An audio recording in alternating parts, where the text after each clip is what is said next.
agitated about because apparently Dunkin' Donuts had the temerity of hiring a young, handsome white guy with brilliant blue eyes to sit by the pool and say that he has a tan that he's gotten from genetics, and that he did his colors and he's golden summer, and he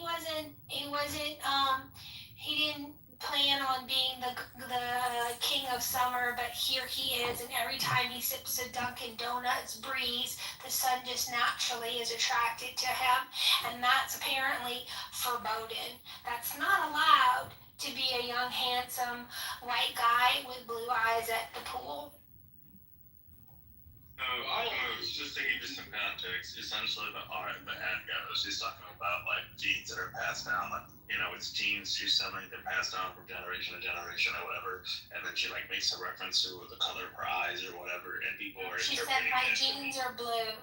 She says my jeans are blue. It's a blue jeans. I don't have the ad memorized, but I'm trying to summarize from this, right? So essentially people are saying that she's doing white supremacist propaganda because of the way that the ad is it's a huge overreaction of the left. It makes them look ridiculous. That's why I see those Trump PTRs wearing jeans posing like Brooke Shields. Got it. And even like comedians are making fun of like, this is a stretch, and this is when people talk about. It sounds like a stretch. Everyone on the left, that is a stretch. Those jeans are really too tight. They need to be this is a stretch. These are stretchy jeans. Daniel, real quick. Daniel, did you notice what Moose said? He said, "What is the crime? What is the crime of being white?" That's very similar to saying, "What is the crime of murder?" Okay. No, but if you're white and you vote, if you're a white voter in the United States, the chances are you're a criminal. I would say though, it is interesting to see some people on the left actually say that it's too much of an overreaction, because I think that is good. It's like a chance that like leftist people are more likely to listen to leftist people than to listen to Republicans, and if you have people on the left saying it's a little bit much, I think that's good for y'all. Yeah, I always call that's ridiculous. It's too much. I won't call it like I see it. It's like this is the stuff that shoots them in the foot. Instead of trying to get a message from the Democratic Party for midterms, let's take clickbait of these kind of this just waste of time and energy and resources. And then it feeds into the narrative that y'all are out of touch with what people actually care about, because like the fact that this is a thing is weak. White people shouldn't be using anything to do with genes in the first place, being that they usually use genes and the concept of genes against whites. But for the most part, it's a very interesting concept of whites being automatically criminals. I don't think they're automatically criminals because of their color, and does anybody want to talk about that? I feel bad when I meet poor white people, because I'm like, well, what were you doing for generations when the rest of your family was getting rich and wealthy, doing criminal activities and enslaving people? Like if you're gonna be white, at least be a wealthy white. Like don't be a poor white. Like that means your entire like genetic line fucked up. Yeah. Well, that's a transsexual perspective. But most people, the second and third generations, are quite poor. That's what I'm saying. Like, why did your family fuck this up? Not just white, meaning Chinese, meaning Indians, meaning Hispanics. The first and second and third generations usually end up kind of poor due to a lack of nuclear family. So who's pushing for nuclear family? Nobody. Right, so we just get poorer. So nobody has a stance to say that anybody else is kind of poor here right now, right? Because eventually you're going to be poor too. Minus you caught the fact that I was being sarcastic, right, with my comments. Just want to be. Well, I can't trust what a trans says, so your sarcasm is probably just being honest. Oh, okay.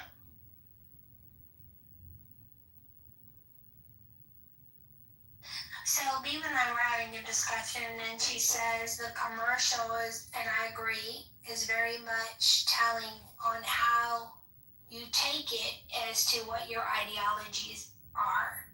So if you hear Nazi propaganda, as some people have, you're likely on the left of the political spectrum. If you see a beautiful young girl making a joke, and haha, is she pretty? you're likely on the right side of the political spectrum or a healthy young male. It can go either way. So we're defining and this. Well, I was just trying to get clarification. How much, let's say, African American blood must you have, or how much? When you do like a 23andMe, you know, and it gives you a breakdown. Like, what percentage of like African American descent would you need to say that somebody qualifies to be black? Can you help me out with that? That's a great question. No, it's not a great question, Beeman. Stop coddling him. Okay, well then give me the hardball. I don't care. I think it's a phenomenal question. It's not. And what is it? We're talking about white. Why are you interjecting black? Why do people do that? And you're not. You know, I hosted a room with Melissa once, several years ago, and I said, white on white crime, does anyone care? Anyone wants to talk about what happened in the room that we held? No. So nobody wants to tell me what it takes to be black? Yeah, so the percentage is 39.5%. That makes sense. Okay, that checks out. No, but jokes aside, okay, like let me take my jokes head off. But like usually it's about 40 to 45% where you mostly present as having African features. Like there are people who hover in like 30 to 37% that are like, you know, they look racially ambiguous, but that's the generally accepted like percentage. If you are predominant, if you have the dominant African presenting genes, that's usually about 40 to 45. So when did it change from the one drop rule where if you had 1% of black DNA, whatever that is? I think only Americans are obsessed with the one drop rule. Like I don't think anyone outside of the US really follows. Nazi Germany when it came to Oh, true. Yeah, not much difference there. Okay, now let me ask you, because from what I understand, there's a few things. So what if like you're actually like, you know, 40 or 50% black, but again only from the waist down like Daniel, or if you have so much black in you, you know, like say you actually are like. So you're not here for a serious conversation. You're just going to continue to troll and disrespect the Ma's request. Yeah, I'm kind of done. Like Andrew, the rooms that you host, I don't do this shit to you. He I sounds don't. like a 16-year-old. Well, he's having a good time, and so when you're trolling, you tend to have a good time because you're amused by what you're saying, and he's not reading the room. He doesn't understand that I'm earnest in this pursuit of understanding why some people think it's not okay to be white. And he can do it in his own room. He can have fun there. But there's like people on this stage that I really want to talk to, and he's hogging the mic. So let's move the mic around. Aya, weren't you trying to comment earlier, and I don't think you got your point in? I'll make a quick comment about kind of like,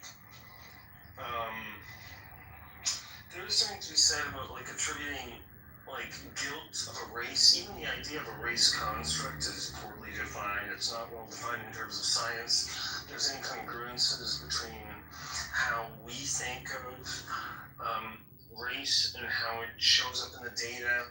In fact, it's sometimes better to look at gene motifs, so combinations of genes, rather than say, oh, I'm this race, I'm that race. You might have more to do or more in common with this person based on how you digest sugar or how you process insulin than anything else. So I think there's something to be said about that. But more so the whole idea of saying that you can be guilty because you're white. Even the idea of being white is only about 70 years old, if I'm not mistaken. Before then, it was something like British or aristocracy. It's always been defined by wealth, and in fact, the oppressors are the wealthy class. So no matter what you believe about race, that's not really the people who are oppressing you. It's the people who have power and influence, and those are not usually, you know, in the general public. That's a minority of a minority. Something like 1% of the population controls the rest. So I'll say I'll leave it there for now because I think there's too much sinister projection going on onto race itself, and it gives it too much credit. Yes, I agree.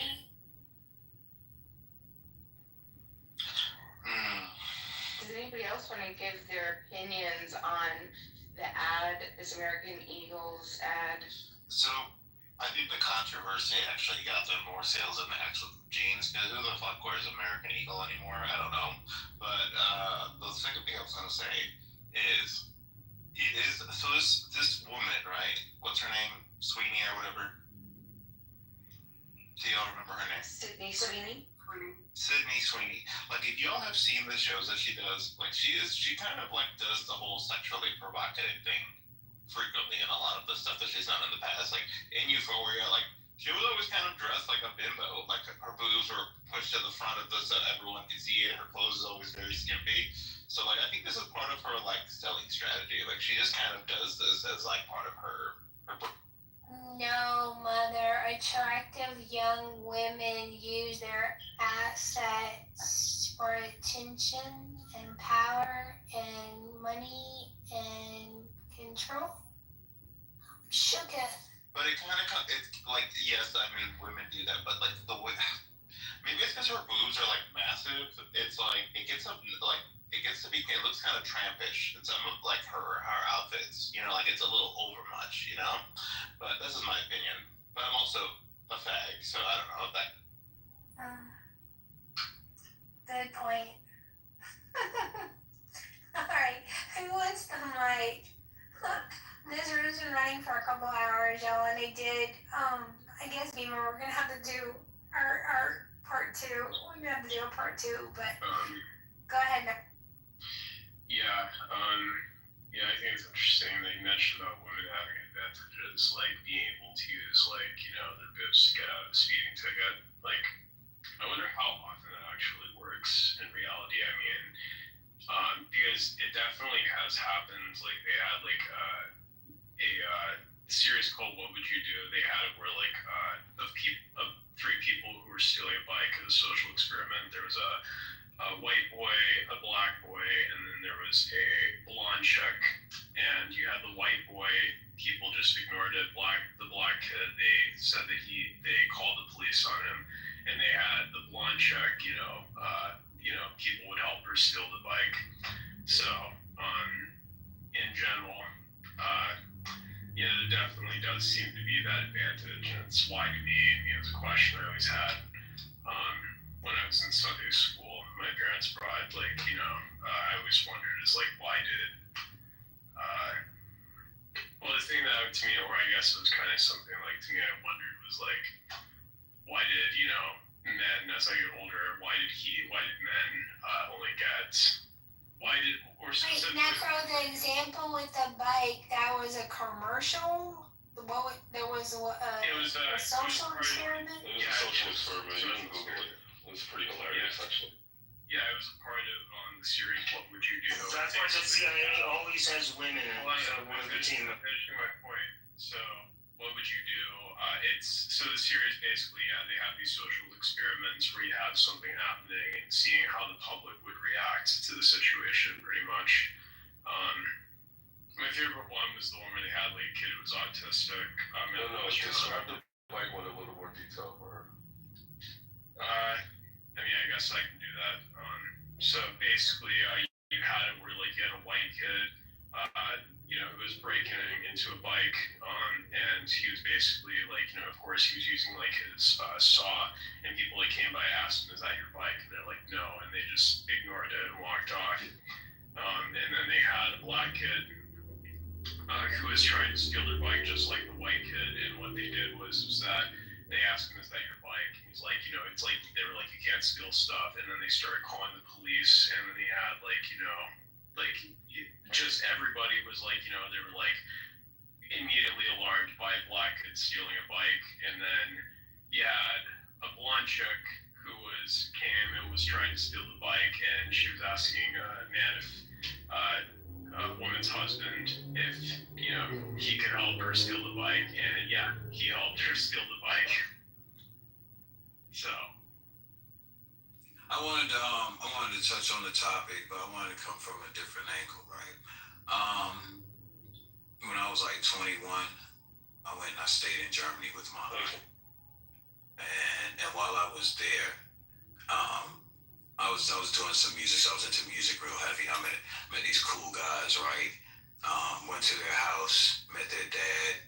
I don't know if anybody's ever heard of Chuck Berry, but their dad played with Chuck Berry. He was a guitarist, right? These all German people, right? Mom was super cool. Anyway, we're sitting out at the table, eating, passing a few J's around, and having just regular cool conversation. He asked me about, this country, and my friend Bino was with me. Bino, the ill Filipino, that's what he went by, right? He was with me, right? So we're having discussion and stuff, and when we're talking about, America and the characteristics of America, right? And the brother says, Matthias was one of their names. He says, I've always wanted to visit Africa. I want to go to this country. And he named the country. And I say, that's funny. I was like, in my country, I would never hear a white man say that. And he said, I'm not white. I'm German. Right? And so I realized right then, there was a separation that he recognized in his culture, right? What he recognized as what white was is affiliated with racism because it's a construct that was created for political means in this country, right? So I saw that right then. Him as a German, he was disassociating from the racist culture that's in this country. Now, I don't fault all white people because some of y'all don't know some of the stuff you do may be racist, right? You're just raised a certain way, and some of the stuff you might not know, right? But what I'm pointing out here is that the idea of whiteness is racist by nature because it's a political construct. When we look at where slavery came from, right, in this country, it originated with the indigenous people here, right, where it was like about preventing the women who were living in these colonies that were born here were no longer subjects of the king or queen of England, right? They were no longer subjects to the crown because they were born in these lands. And so they couldn't be referred to as English or British and be brought under the law by those terms. So they affixed the term white. Okay, and this is where this now encompassed anybody who came from Europe that had this fair complexion.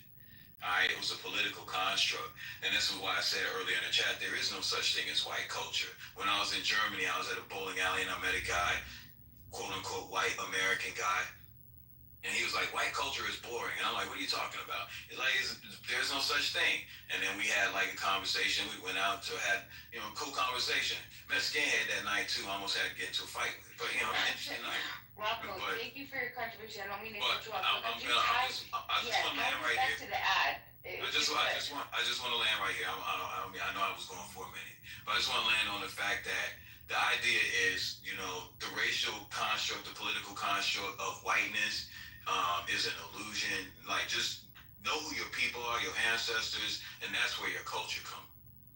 So, would you mind? Do you want to just take another couple seconds to just tie it back to what you think about the ad and how you're connecting this to the ad? Well, I saw an article on that. I didn't really watch it, but I think the thing was about the right genes. I mean, you can play on words and you can make it. It seems like a social experiment just by the way people are responding to it. I didn't watch the whole ad, but I heard about it, and I heard about the basic tagline that was supposed to be the big deal. I just think it was meant to spark conversation, and what the people do with the conversation. That's where we see where this country is really at. That's what I tie that. Okay. Yeah, no, that is quite the take. Somebody mentioned earlier the controlling population is, I'm not gonna say it verbatim, but the oppressing population is the wealthiest population, and it's 0.02 whatever percent. And go ahead, someone want to say something? I mean, in general, I'd say that's consistent. It's essentially, Sure. but I wouldn't say that it's like necessarily the case.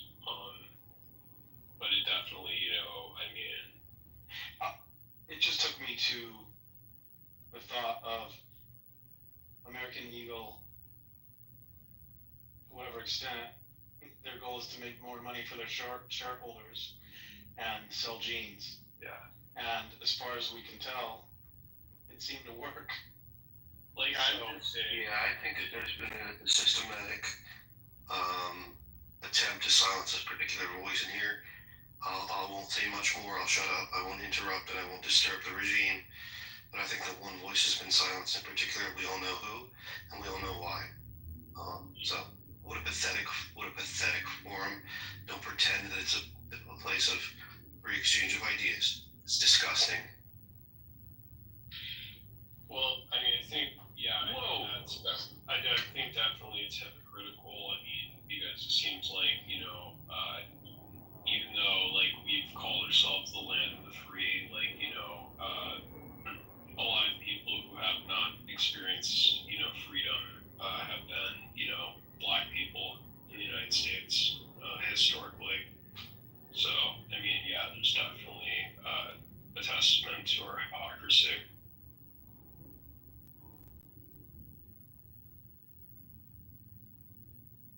Well, it's never too late to make a change, right? Because I honestly believe if y'all want America to survive, that old mentality's got to go, man, or this country's gonna implode on itself. It's not gonna go the way these power-hungry people think. Yeah, and I mean, just in general, though, I mean, the thing, though, I've always wondered essentially is that if you say some of those, like, you recognize that, like, what I said is that the United States, white people have benefited from, like, institutional racism. That means that, you're suffering from white guilt, and I mean, I don't know. Monica, that seems to be something you've hinted at in the past. I'm not sure if you would say that I suffer from white guilt. I I've would say definitely- something. Go ahead, Rob. I think he was addressing you. I don't want to interrupt. I'll respond after you. Oh, no, go ahead. You finish. I'm gonna shift a little bit. So thank you so much. Go ahead. All right, so I was just gonna say, I kind of lost my train of thought here, but ultimately, right? I think like the white guilt thing is something. Look, you're not responsible for what your ancestors did, right? Nor am I responsible for what my ancestors did, right? We're all responsible as individuals for what we do with our lives now and the choices we make in the here and the now, right? So the only guilt you could feel is if you're actually guilty of something, right? So I look at it like this: we're in a time where we can actually affect change, right? And it starts with us as individuals. If we want to see this country change, we actually have to do some different things. And we have to look, whether we like it or not, black people, white people, we tied together in this country, right? Black people are not going to get rid of white people, and white people ain't going to get rid of black people. Black people ain't going no damn Africa. You know what I'm saying? Forget that, right? Because we contribute way too much to this culture. If we left America, y'all be bored to death. And y'all be behind in technology and all kinds of other things. Because a lot of us do these inventions. Is keeping it a grand, right? So that ain't gonna happen. The reality is we gonna be here. And the best thing to do, right, if we want to save this country, I know y'all probably hear this about reparations all the time, and honestly, it's like there's a karmic debt that's on this country that it has to be paid, right? Because if it's not done willingly, it'll be made to be done unwillingly, and God will control that. And that's where we're at in this day and time. Like, people gotta make a decision whether or not you really believe you're gonna face the Lord of the universe. Maybe you don't believe in God. Maybe you don't believe you'll ever have to face him. I do, right? And so for me, I'm about righting as many wrongs as I can before it's time for me to leave this planet. And I encourage everybody to do the same. If you want to go to the paradise, but if you don't care, there's a place for people who believe like that too. Okay, I'll jump in here. So I can't go back in history and change our checkered past. But what I can do is remember it and then do my best to minimize the disparities and discrimination that I see in the present, so that hopefully the future is better. I don't believe our country was founded on slavery. I believe our country had slavery. And I believe our country paid a dear price to get rid of it. And when we're not having a reparations discussion, not in my room, but what I don't see is a recognition of the sacrifices that we made to make a better, in order to form a more perfect union. And our union's not perfect now, but the accusations of white fragility, the presence of white guilt, the insistence that one check one's privilege based on the melanin content of their skin, these are all racist concepts and should be refuted in the most impeccable way. Yeah, so Monica, if I could just say one thing and I'll be brief on hold the stage. I'll think of this analogy, I'll try and make it very simple. Let's say a father murders a man and takes his goods, and his son inherits those. Now this is a problem. It's problematic. A child should not benefit from the crime of his fathers. And we can push it back many generations, right? I'm giving you an easy example where you have a father who commits the murder. He takes this man's goods, and his son inherits those goods. Now, we can trace back a lot of the injustices that have happened to specific families, to specific specific examples of wealth due to the abuse of certain peoples. We can trace it back historically and prove it in a court of law. And we can see the benefits. And yes, there is a privilege that is based upon the murder of people. And we must concede to ourselves, it's wrong. It's wrong. White people are not superior because they're smarter, not because they're more adept. They're privileged, and they're because of the murder that their fathers committed. It's a problem. All right, then I'm gonna be demanding reparations from all the women who murdered their progeny involuntary abortions. Okay. Where are my reparations for the loss of life, for the genocide of the next generation? Go for it. But the No, Daniel, you're good. So can I? Well, I think that Hi, Necro. There are some people I haven't heard from, and I am running out of time. Go ahead. Yeah. So I mean, the problem with Daniel's idea of reparation essentially is that it doesn't take into account the fact that most white people, for one, their ancestors did not own any slaves whatsoever. And so, I mean, to apply to say all white people, they owe blacks money, because I mean that's based on the assumption that all white people have stolen that their ancestors stole from black people. But also, I mean, it's just also the fact that if that was the case, that would mean that African countries would also have to give back wealth that they stole through enslavement. I mean, reparations, taken to its logical ends, would have to, every country would have to have a significant transfer of wealth through how many slaves that they owned, it seems. So that's why I'm against reparations. I don't want to make it a reparations conversation. It's not going to be, because Right. you can Yeah. you can throw a quarter down the hallway of Clubhouse and find one. You're right, I'm sorry. So, let's move on. I want You can make your comment in the chat if you really need to wrap up a final thought on reparations. No, it's fine, I apologize. Yeah, No, it's just ridiculous to me for a couple reasons. One, what do you put? What's the price tag for for the crime of enslaving one person? It just seems like the debt will never be repaid. So then what do? Because you can't repay the debt, then you live your life the best way you possibly can, doing the least amount of harm to people, and you don't oppress them as much as you're able to. That seems to be reparations enough to me, but it's not enough to someone else.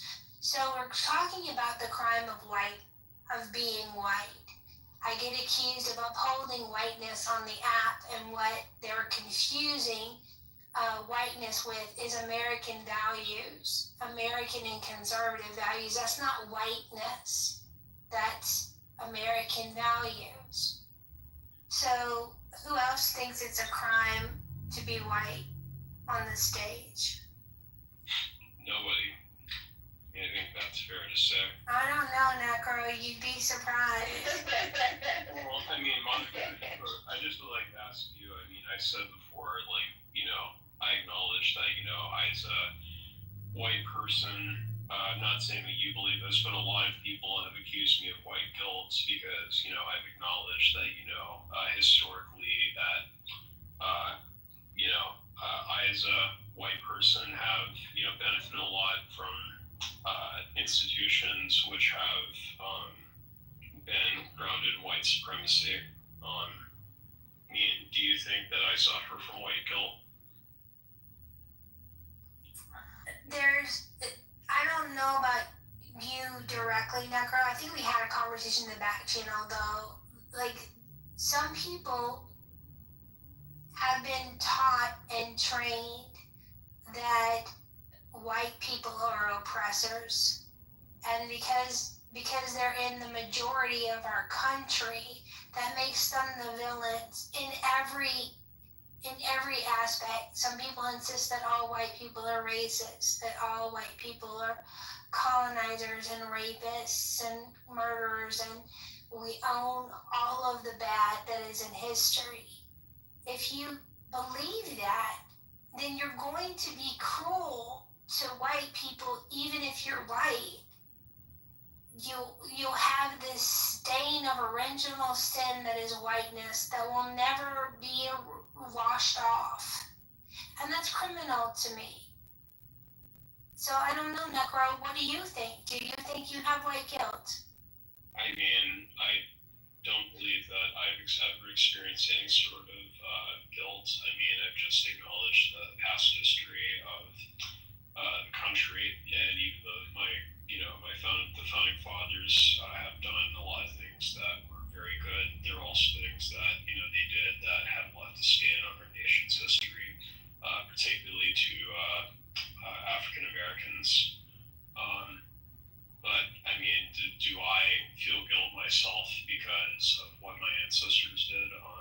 No, but I do think it is something that white people should be educated about if we want to, you know, acknowledge some of the problems in our society, which could be traced to historical institutions.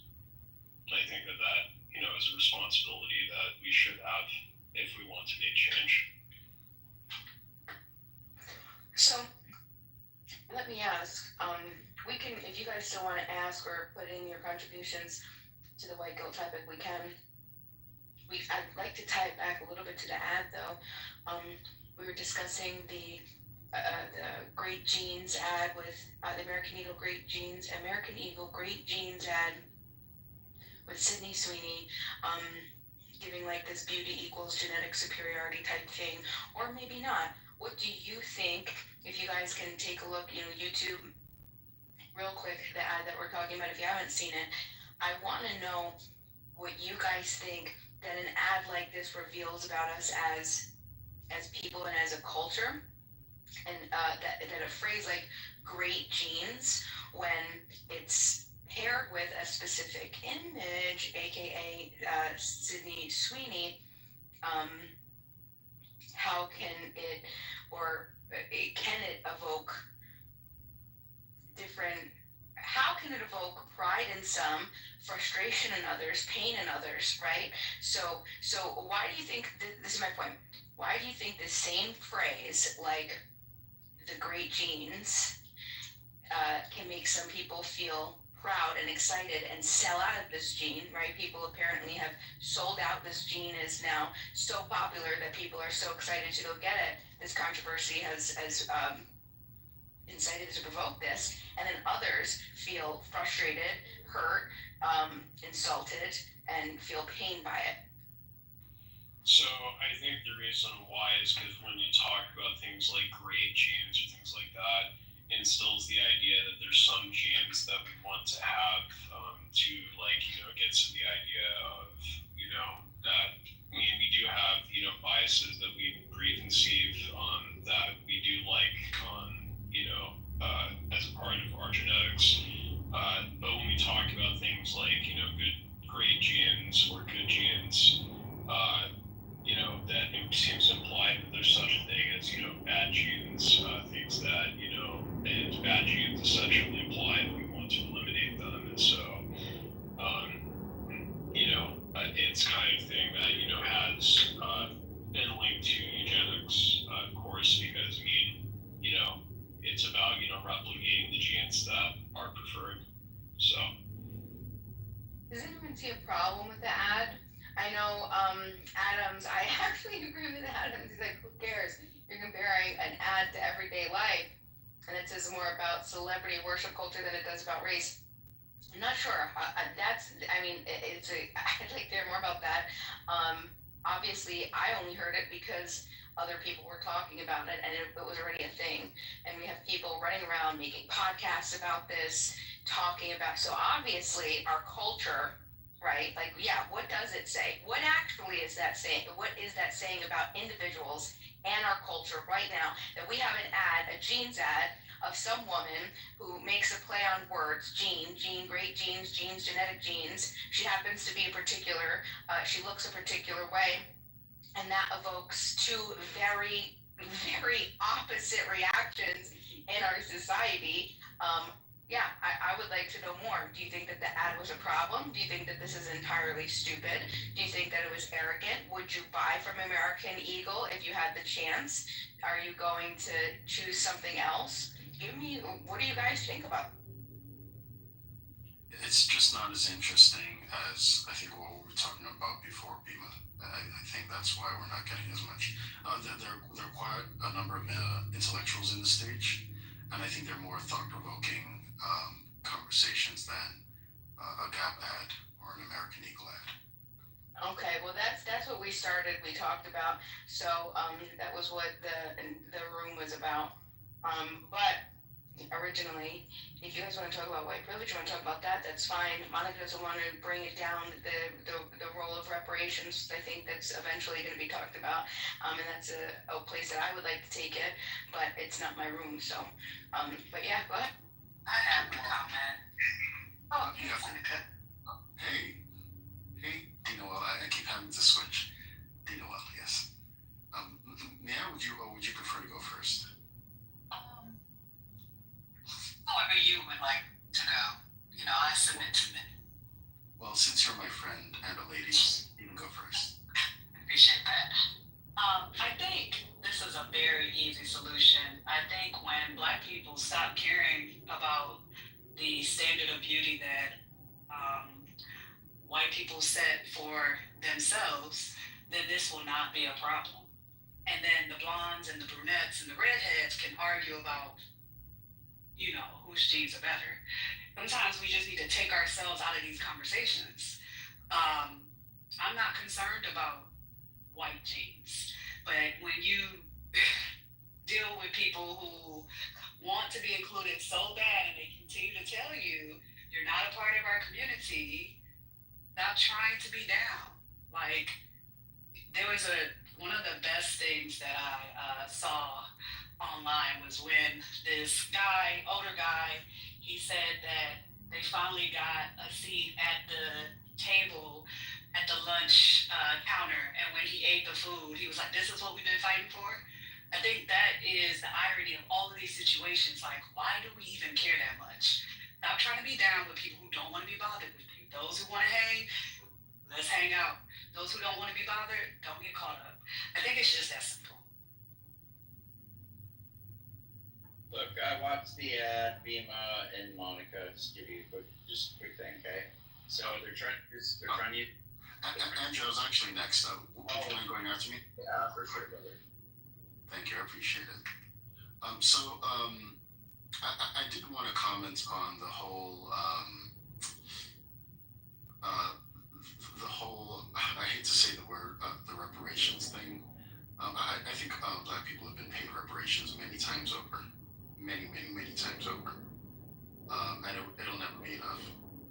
Even if it were a fact check that said reparations on it, they would still be asking for reparations, which is pretty silly. Black people have been paid their black people currently have a GDP per capita of about 70,000 per the World Bank, right? And they have opportunities to education, employment, social mobility that are not available in most African nations, right? In addition to that, the wealth they've generated by slavery has contributed to urban centers where many Black Americans live right now and work and have access to public services like schools, hospitals, which are more developed in some regions and unaffected by the transatlantic slave trade, right?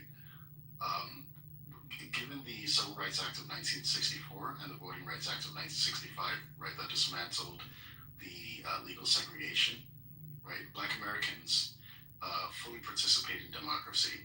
They have access to opportunities. They have a Black caucus, right? I think these achievements, especially in the legislative Black branch, the significant requirement to achieve these levels, including attaining a Black president. I didn't say this with a straight Yes, it requires significant political and economic investment, which is arguably functioning as a form of reparative justice.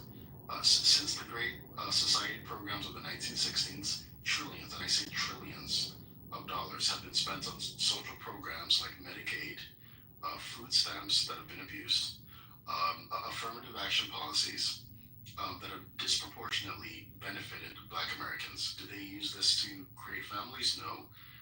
They sought child support instead of husbands, right? And so Oh wow. Black households, Black households. So Seneca, I'm gonna ask you to take another minute and then finish the discussion. And what I'm hoping to do, because I want everyone who wants to turn at the mic to have a couple minutes on the mic. If you're not interested in speaking, I'm gonna ask you to move yourself down on the stage so I can close the room with just Bima and I left at the end. But go ahead, sir, and take your 60 seconds and complete your thought. Okay, so I just think it's really funny that Black households only make up 13% of the U.S. population, but currently account for the highest share of SNAP recipients, right, per 2021. So at the end of the day, I'm sorry, when is enough? Okay, every time you hold a Black man or woman accountable, just look at the art of deflection, the mastery of deflection towards other groups, right? It's time for Black Americans to self-determine and to take responsibility and accountability for being the number one reason behind Black male deaths in the United States. Oh, can I say something real fast? Okay, so this is what we're gonna do. We're gonna go in reverse PTR order. After you've had your turn at the mic, please drop yourself down. And then we're going to try and make sure everybody has a turn. According to my PTR, Halo gets to go. Go ahead, Halo. Hey, I just want to respond to what he said. I just did some research because that didn't sound right, but it does say here in the U.S. non-Hispanic white individuals account for the largest percentage of SNAP, according to whatever data, both amongst adult and children. In 2020, 44.6 of the adult SNAP recipients and 31.5 of the child recipients were non-Hispanic white people. I'm not here to make a black and white argument. I just wanted to correct what he said, and I'm just listening. All right, yeah, check 2021. 2020 was a long time. Thanks, Halo. Seneca, if you have any resources that you'd like Halo to look at, I would so appreciate you dropping them in the chat. Look at the USDA 2021. So, Double, the mic is yours, and then we're gonna come right to you, Andrew, okay? After Double gets to speak. And then Halo, if you can drop down. I'm trying to end the room. It's been open for a few hours. And it's been a great room, but I really need to say goodnight. So go ahead, Double. How are you and your thoughts? Hi. I came in late. I'm not sure about the title exactly with the crime of being late, but when I came in, people were discussing, there was this advertisement from American Eagle that sponsored an actress. I think I've seen very little of her work, but I believe her name is Sydney Sweeney. She's a brunette actress who, I guess, dyes her hair blonde. And, she has kind of a uncanny valley sort of look, I would say, that has helped her career. But anyway, the advertisement does a play on words with the genetics, I guess, genes, and blue genes, which they're trying to promote and trying to boost sales and so forth.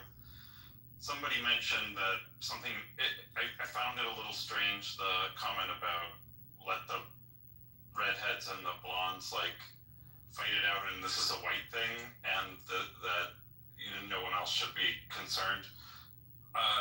It's not just white people. Actually, it's actually all life on the planet. Only exists, functions at the most basic level, and is distinct from all other life because of the genetic code encoded in each cell. Even viruses, have genetics. It affects everybody very deeply, and then of course their offspring and their ancestors.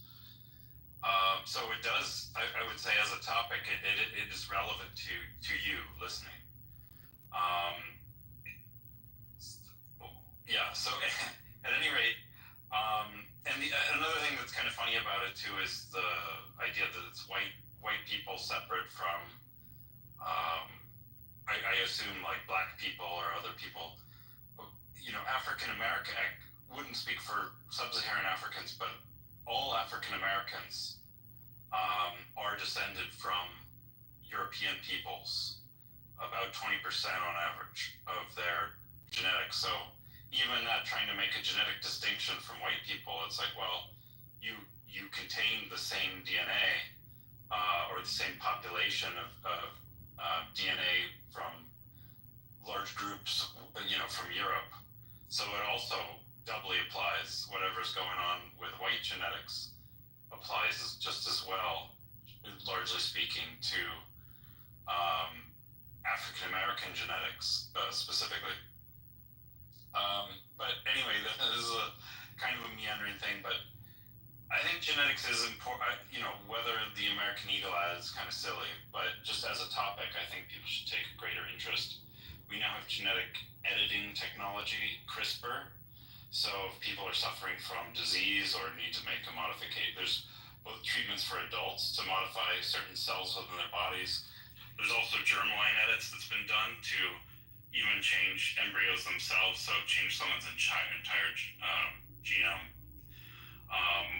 Famously, there was first case of that was child.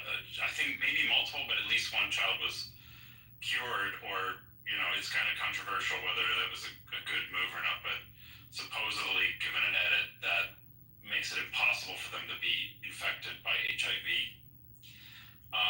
Anyway, I find this stuff fascinating. We now have technology like polygenic embryo selection. So if you're doing IVF or that kind of thing, you can Okay, Agent. Wrap it up, Agent. Okay, sorry. Yeah, my point is it's important. I think it's increasingly important for people, and it shouldn't be dismissed. It affects everybody. Thank you. All right. Thank you for that, Monica Beam. I just wanted to start with an apology. I did accuse the mods of oppressing me because I'm white, but in fact they moved me down, but they did invite me back up immediately. So I just wanted to say I apologize for the false accusation. The second thing I wanted to say is I did watch the ad, and the ad basically is just using attraction that they think will sell. You know, it'll get women to want to be, you know, who want to be desirable, to be interested in these jeans, and it'll make men, you know, maybe potentially want to buy those jeans for the women they're with, or promote them in some way. So that's what they're doing, and then it's just a play on words, saying she has good genes. So it's just trying to promote American Eagle. I'm not even sure what the controversy is. It's not like saying, it's not promoting like gene editing or anything like that. Just saying she has good genes. People have said that for quite some time. That expression's been around. If somebody has particularly desirable attributes, you might say they have good genes, right? People have been saying that for a long time. So it's not, I don't think this is any kind of eugenics or, you know, some kind of human modification pushing ad. Now, it may be salacious, or it may be capitalizing on, you know, sex sells principles, stuff like that. Okay, and there might be some immorality there, but it is certainly, as far as I can tell, not pushing eugenics. Last thing I wanted to say is Seneca. Now that you and I and D are all in the same room, I made it quite clear the other day to D that you have given me explicitly in your room the N-word pass, and she did not believe that. I would never believe something like that, Andrew. I don't think you're telling the truth. Okay. Well, what I would like to do is give up the rest of my time for Seneca to be able to speak and go ahead and let everybody know. Though I didn't use it, I have several passes in my back pocket. Oh, and they were given by Seneca. So I'll go on mute. Go ahead, Seneca, if you would, to take my time. My position is that if black people can reclaim the word from their slave masters and call their brothers and sisters niggers, then white people can also reclaim it back and also call them niggers. Are you putting Andrew in danger, Seneca? Is that what you plan to do? Is that the ultimate goal? He knows I am. Because it goes further than that. You don't want someone like Andrew to feel that comfortable, because Andrew is fluid in the words that he says. And he might go out and think that the past allows him to just say it wherever he goes, and now you have put him in harm's way. I don't think that's what you want to do. Well, I think, you know, unlike black men in Chicago, Andrew is not necessarily threatened by black people, because anyone can get a gun, and so he can get one too, and he can also shoot a gun too, just like black people can shoot each other in Chicago. And so if you know, those black people want to threaten his life for using the N-word, he can respond in kind. So now you want Andrew to be equipped with a gun to shoot people for a word. Okay. That makes sense. I'm just saying we have freedom of speech in the United States. We definitely have freedom of speech. But I don't walk around calling women bees and don't expect for there might to be some violence to follow. You know, it's just called being courteous. Right. Well, I just want to say I'll accept your apology, D, because you thought that I said something that was false, that Seneca did not, in fact, give you. You know what, Andrew? As a black woman who holds herself accountable, I do apologize, and now it just makes me reevaluate the type of person that Seneca is. I get you, but I just want to throw, for anybody on the stage or anybody down in the audience that's jealous, Seneca has the express right to make these transferable. So I have 60 of them, If there's anybody here that would like one, just contact me in the back channel. I'll hook you up, and we can go forward from there. They're probably only good primarily in Seneca's room, but they might work elsewhere. Just be careful. I appreciate it. Alright, so Andrew's done. Please move down. Andrew D, the mic is yours. Thank you. Monica, this has been a great room. It's been very funny. I think Double didn't understand what I was saying in regards to not being concerned with people saying this is the standard of beauty. The point is that worry about yourself. Stop getting caught up in divisive techniques. If that's what you think it is, if it's such an emotional, point for you, stop worrying about what other people are doing. Focus on yourself, focus on your community, focus on building. Seneca, I'm gonna have to have a conversation with him offline. So there's that. And Go ahead. yes, I was gonna say, Monica, I'm gonna follow you, and I like to hear people who don't have the same opinion as other people, and I will definitely come into more of your rooms, the conversation. Well, that is my honor. Thank you so much. And I did like what you said. If it's not for you, then it shouldn't bother you. And that includes people involved in things that are truly not of their business, and people I find get themselves in a lot of trouble by intervening when it's not their job to. And then being offended by things that really is not pertaining to them. A good example is there are gender wars on the app, right? The women will hold rooms about men being trash and garbage and useless, and then the men will respond with a room about women being trollops and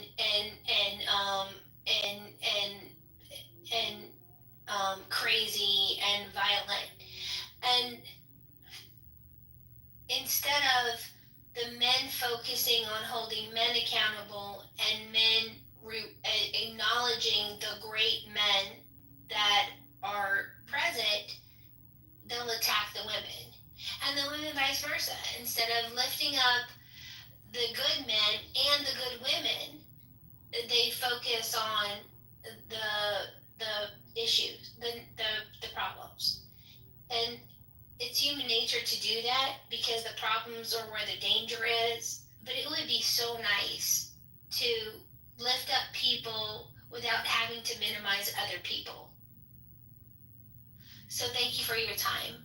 Seneca, the mic is yours again, if you'd like to make some closing comments. Yes, I just wanted to say that, the beauty of this country is equal accountability, equal responsibility, and fairness across board, right? Say what you want about our justice system and the marginalizations. Yes, are there flaws? Yes, right? But the beauty of this country, the reason why people leave Nicaragua, leave Nigeria, leave Haiti, and all these places to come to this country is because they know that in this country you get a better shot, right? And you get better fairness, you get more fairness in this country when it comes to the justice system. And so by that, right, I think it is really prejudiced and discriminatory to suggest that white people are not allowed to use a word that black people use when we have the rights of free speech as an inalienable right in this country, meaning you are born with the right of freedom of expression, right? If a black man can say the word nigger, white people should be able to say the word nigger too. You wanted equal rights to vote, you got that. Give white people the equal right to say nigger. Thank you.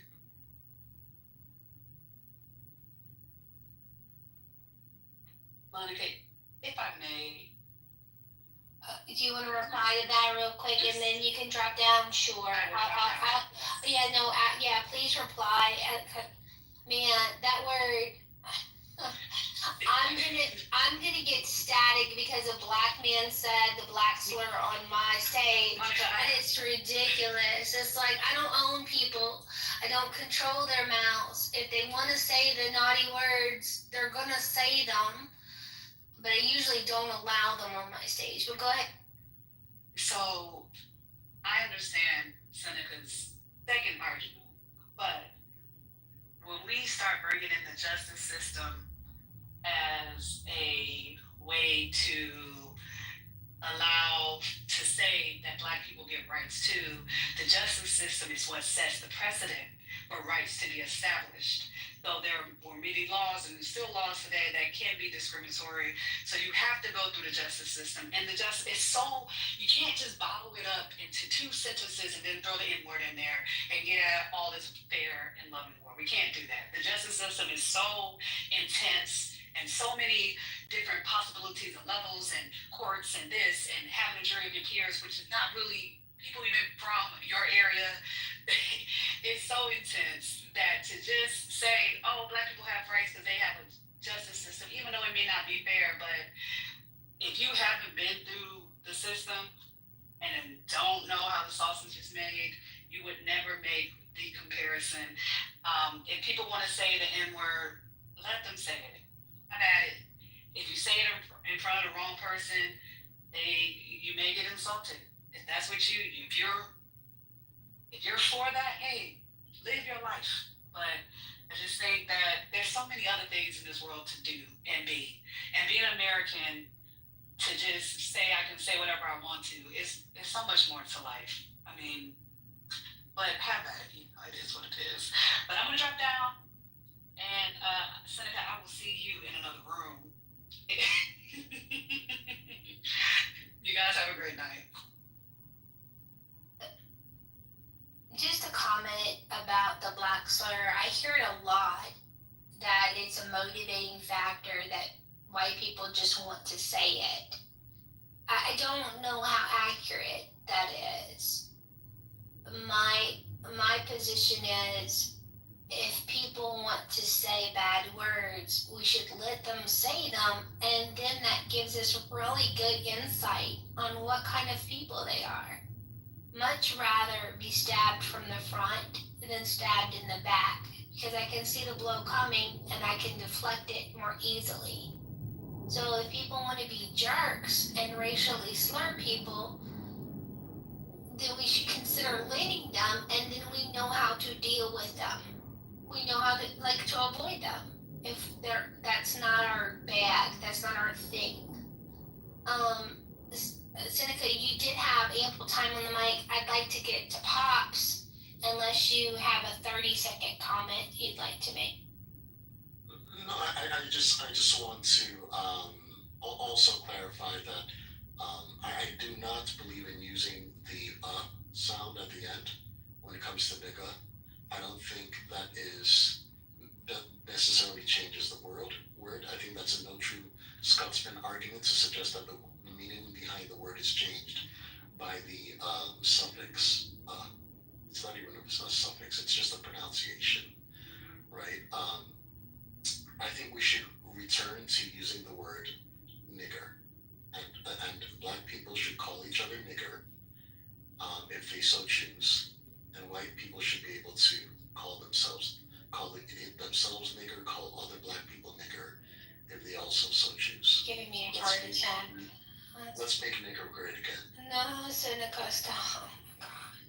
All right. Well, it's not like I said that the majority of white people want to say the word. It's that there's some resentment in being said we cannot say a word. And that's any word. Actually, I've been fussed because I said niggardly. Well, if you look up the definition of niggardly, it means small-minded and ungenerous and parsimonious. It's not anywhere near the slur, but because it sounds similar, you get, I got fussed for using other words that they said, oh no, you can't say that because of who you are. And I'm like, I can say monkey if I want to, and I can call all people monkeys, and it shouldn't be interpreted as a racial slur if I'm calling all humans monkeys, but go ahead and be. Never mind. Okay, Pops, the mic is yours. Thank you, Snuka, for your time. Please drop down. We are almost to the first row. Hey, Pops, what are your thoughts on what you've heard tonight? The typical clubhouse stuff, man. I will just say that I didn't see the ad, but it sounds interesting. I'm probably gonna check it out when I'm done. I'm not offended by what the ad sounds like. I have been known to fat shame.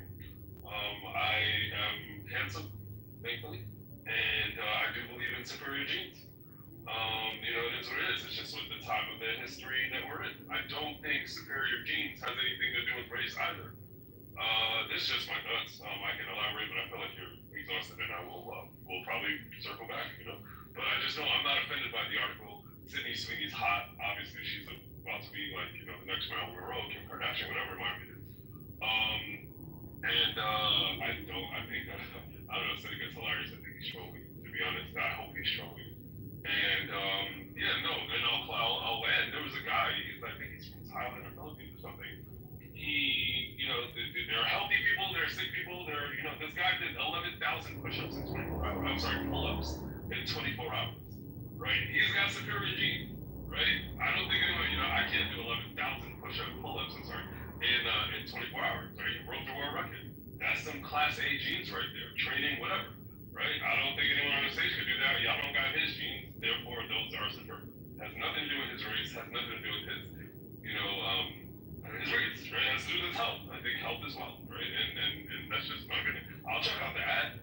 And that's it. I'll check. Thanks. All right, thanks, Pops. There's a bunch of links for Twitter that I added to the chat recently that have some of the ads. I think there's like 5 of them, maybe. I'm not sure. But one of them was, I'm not here to sell you American Eagle jeans. I'm not here to tell you how comfortable they are and how they make your ass look good. I'm not here to sell you to buy American Eagle jeans. I'm just here. And I'm like, well, that's kind of clever. That's kind of funny. And most of the ads were clever and funny. Right. But, haters gonna hate, and we live in such abundance that our natural urge to fight and protect is stunted because we have we're kind of like the apex predator, right? So our skills in fighting are honed by finding things to be aggravated and annoyed about online. That's how blessed we are in our society. All right, Pops, if you want to drop down, thank you for the time. Chi-Chi is next. Hi, Chi-Chi, how are you?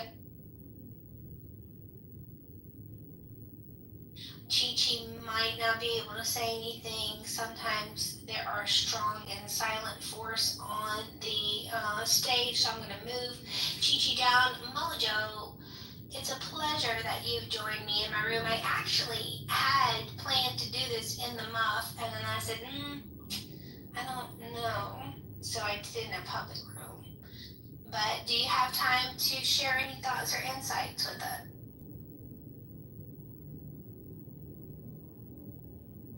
I'm thinking that's a no from Mojo. Io, the mic is yours. Yeah, this commercial just reminds me of a funny story. When my parents were getting divorced, my father was like, I gave him jeans, and my mom was like, you didn't buy him any jeans, and he was like, no, and my mom was doing that just to troll my father. My first example of someone trolling somebody else was my mother trolling my father, who at the time was an alcoholic, and she was trolling him about his jeans. And so it was a double entendre, and to this day, I remember that, and now it seems more prescient than ever. But I think the whole idea of jeans, here's these jeans, there's those jeans. You can't be proud of what you have, seems to be the message that society has given everybody. No matter your genes, don't be proud, especially if you're white. or especially if you have blue jeans. Fuck those jeans especially. They look good on your ass for whatever reason. So I think it's silly. It obviously did what it was supposed to do, attention. And I think most of the people who buy their stuff are like surfer type white demographics anyways. So I think they're speaking to their audience, good for them. Their audience didn't think it was racist. I think a lot of other people thought it was racist. And as Pops described, it's like, yeah, she's hot. What are you going to say? She has bad genes? That's dumb. So no matter how you take it, taking it poorly is a poor sign. So Mojo, looks like you're on. Oh, I had moved him down because he hadn't replied to the. Oh, okay. My thing is glitching. My bad. Okay. Let's see. I think he might be away from his phone because usually Mojo's not shy at giving us his opinion. So, Io, thanks so much for contributing. I appreciate your thoughts. If you want to move down, MGK is next. MGK, you were so close to be modded in this space, and I'm like, I better ask his permission, and it might be a bad look on his profile, so I didn't mod you, but that's only because I was afraid for your comfort on the app, not because I didn't want you to be a moderator in this space. The mic is yours, sir. All right, let's see. First I'll start with the ad. Look, sure, we can make bigger things out of it. I don't know. I see a company that sells jeans just trying to sell more jeans. And sure, they found a different way of doing it. It's like, I don't know, I think what I'm most disappointed about this ad are the people that are mad about it, who don't own a pair of American Eagle jeans in the first place. And it's like, look, you're mad about something you don't even buy. That's, I don't know, I've never been offended by a tampon commercial, So it's like, and even if the offense popped up, I'd be like, this is dumb. This probably just isn't for me. And that's fine, but maybe it's for somebody else too. And I also go to, look, we started getting into what we always get into on this app, which is historical oppression, the historical wrongs and things like that. And it's just like, without being too much of a jerk, I kind of want to say, at some point, nobody gives a fuck, and you've got to figure it the fuck out, And I think that's, look, I just think that's like the price of freedom, right? That, okay, now, hey, whether you succeed in life or fail miserably, that's going to be completely up to you. And it's like, if you're not willing to pay that price, then, one, it's just not smart to do. So I think you should do it. Or don't, right? It's like, look, it's your life, you're gonna have to live with the consequences. And what's particularly annoying about it is just that, I think it sort of ignores the legacy of prominent African Americans in our society, right? You've got someone like, take Booker T. Washington, for example. This is someone that was born into actual slavery, right? But if you read some of the books that he's written, it's, and then you sort of hear how we talk about racism and oppression, how we think it's so defeating. You've got a guy who built institutions, after being born into slavery and making it out, and it's just like, you also have Madam C.J. Walker, right, the first self-made female millionaire in the United States, and she did this in the 1800s, right? You've got public lynchings, you've got Jim Crow, right? It's as bad as it can get, but we've got these examples of people who, even in these times, look, sure, you could say they're exceptional, right? But it's like, I don't know, I feel like if they could do that in that time period, there's a lot you can do where you're not born under those same conditions. I think just, that being said, it's just like, that's sort of what I mean. At some point, you just have to embrace whatever circumstance your life is and figure it the fuck out. And sure, it sounds messed up to say that, but I have a weird suspicion that your life might be better if you just take that approach rather than pointing out all the injustices. It's like, welcome to the club, right? The world is filled with injustice. So it's sort of, you get in where you fit in and figure it the fuck out. And other than that, I hope, I wish you the best of luck. You can totally do it. You're capable than more than you think. You're you're stronger than you think, and the world would benefit if they get to see your contributions, and you can just contribute a lot more where you're complaining less. Hey, can I ask you a question? Thanks, MGK. Who? Can I ask MGK a question? Sure, Adams, and then you can take your turn. Yes, my apologies. I just wanted to add some context. So as far as, American Eagle just being so much America first, where is a good source of the sourcing materials and the production occur to the United States market? Can anybody answer that question? I'm not too sure exactly. Got it. So Vietnam and China. Right? So their direct competitor, Abercrombie and Fitch, they definitely source materials and distribution networks from the same places. So I'm trying to understand exactly how does this said campaign actually resonate to America first? Right? Let's see, does it resonate to America first? Look, I'm not too sure how it does either. If anything, it seems like to me what it just resonates with is like, how can I put it? The people you see on X that are very big fans of Sydney Sweeney, right? It seemed to be sort of catering to that demographic, and the way I see that is just, you see potential audience that's out there, and you're just trying to figure out ways to monetize it. So I think, sure, someone can make a connection to America First. I don't really see that. To me, I just see it as like a particular segment of Sydney Sweeney's audience, and overall, I just think it was a business decision more than anything in trying to leverage that potential audience, right? It's sort of like when there's like trans people in a car ad where it's like, at first it's like, look, what do cars have to do with trans, right? Got it.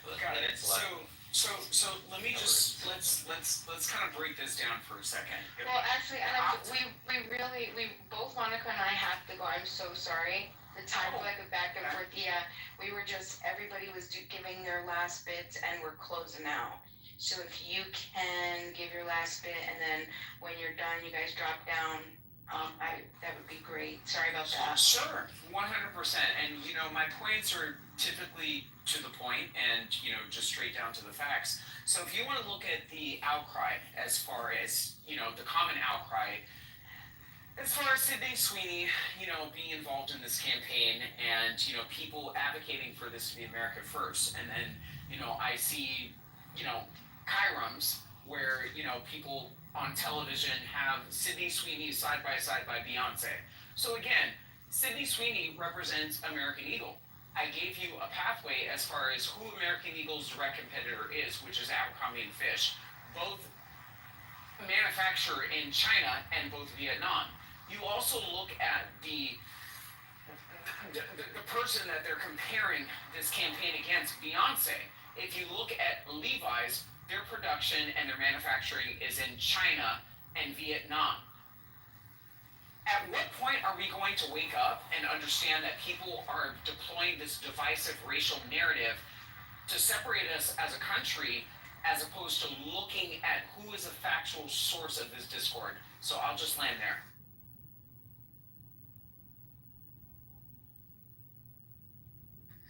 Thanks, Adams. I appreciate your time on the stage. I do want to make a couple comments, but let's go to Infinite. And Adams, if you don't mind dropping down, go ahead, Infinite. Yeah, of course. Thank you, sir. Yeah, I brought it up earlier, and everybody just circles back to the genes and the divisiveness. I think it just seems kind of simple that it was an opportunity to monetize the divisiveness. I hope we're all not fooling ourselves into being aware of the algorithm. And after this campaign launched, their stock went up quite a bit. American Eagles. It's an American-owned company. It peaked at $12, which was up 18% over the month. For the month,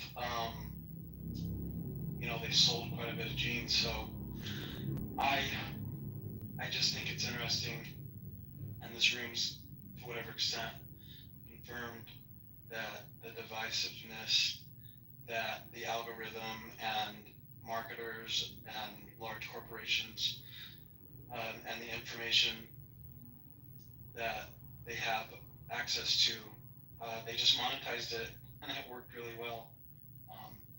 Sometimes it's more simple than what we make it out to be, but it does make for a conversation. I'll just leave it there. Thanks, Infinite. I appreciate you, and I appreciate you and Bima. I consider kind of you like an official mod in the space. Bima, we did it. We made it. I don't know if we had the discussion we hoped we had, but we had a discussion, and I think for the most part it was great. One of my observations is, although we were talking about the crime of being white, it seems like it always goes to other things. We can't stay focused on the topic. But, when you put something out there, you lose the control of it because you're putting it out there and you're opening it up for contemplation. And I think it was a good room. Your closing thoughts, ma'am, and then we're going to turn off the lights and shut the door until next time. Oh man, yeah, great, Monica. Wonderful room. I have so much to say. I'm gonna try to keep it short. That I get carried away, so I always count on Monica to give me the little whoop. Okay, so first and foremost, thank you everybody for coming. I want to remind everybody, because this is my purpose in life, is just to remind you that you're not white guilt. Don't worry about it. You cannot be responsible. You can't be responsible or feel guilty. You can't be guilty for something that you didn't do. That doesn't make sense. But you are responsible for refusing to not correct the systems that perpetuate coercion, division, control, systemic oppression, etc. Okay, so I would invite everybody, remember, every day you wake up, you only have one responsibility. That's to not aggress upon your neighbor. I don't care what you think. Hold your opinions to yourself if it comes to law. Okay, freely associate, find like minds, but be an adult. Okay, emotional maturity. If you don't like something, leave. You gotta get rid of the entitlement. You gotta get rid of thinking that everybody has to think your way. That's it. Respect people. Sovereignty, consent. These are the things that we need to really begin to embrace. I also wanted to say, Seneca, I'm so sorry. Listen, I have to push back on this. The N-word topic, it was bothering me. I wanted to say something so bad, but we have 100,000 English adjectives and insults and descriptions to choose from in our English language. Okay, we could build some on adjectives onto others. When you want to highlight one word that carries the weight of a very historical weight of slavery and death and murder and segregation and dehumanization and trauma, I mean, that says more about you're either intellectually just lazy because you can't think of another word, you're emotionally immature because you can't handle being excluded from one cultural boundary. I'm not going to talk about anybody specific in this room, but clearly some people do feel that way, or you're just ethically bankrupt. You don't, you know the harm and you don't care. Okay, it costs nothing to be good and kind and to perpetuate grace and love in society for us to continue to grow. You wanna even encourage the word something's wrong with you. Okay, take the, I don't know, get that looked at. The last thing I'll say, closing, I really loved the idea of the mirror of this ad. I love the ability to look at it.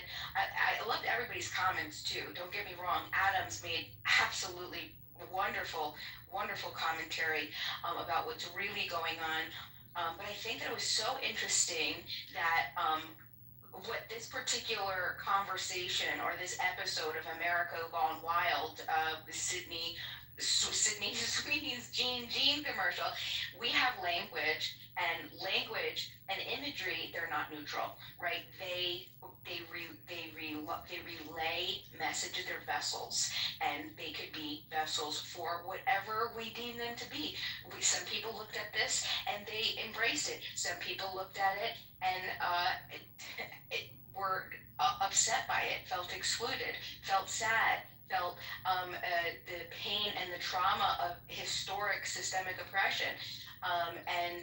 There's a bunch of different things that this will elicit depending on who you are and, just whatever, right? However you're looking at this. So whether it's however you look at the ad, this is more about you, and I'm not saying that good or bad, I'm just saying it's a good window into your own psychology about how you feel. And now all of us can leave this room tonight and just learn a little bit more about ourselves, right? What can you take about this whenever you feel some sort of strong reaction, right? If this ad if you really didn't give a fuck, you're doing great, right? You are amazing. If you didn't care either way, emotional maturity, you're right on point, okay? I'm proud of you. If you felt a strong reaction, right? If it's offense, if it's defensiveness, if it's fear, if it's pride, if it's whatever it might be, stop and ask yourself, what part of me is responding right now to that, right?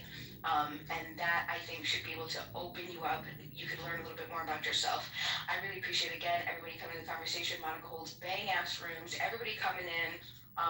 I wish I could have gone longer. I'm sorry for people that didn't get to talk next time. And hopefully this conversation can be an invitation not to argue about, bullshit, but just to become more aware, fluent in how language and how things affect each other, right? And collective healing. Just all you gotta do is be a decent human being. Oh shit, you know what? The ad, we fucked up. Okay, sorry. I apologize. Just be aware of it, right? Because I think what we're really, really debating is just who gets to feel like they belong, and we all just want to belong and we want to be loved, And so I love you all. Thank you for coming. Thanks, Monica. You're welcome, Bima. So, yeah, I don't think American Eagle did anything wrong. I think they actually provided an ad that appealed to the majority. And that doesn't mean that they were slighting or insulting or oppressing or offending the minority. I think two things can be true.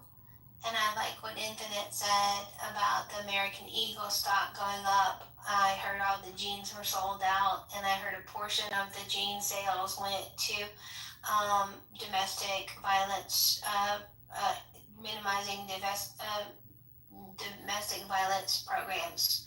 So that's a win-win-win as far as I'm concerned.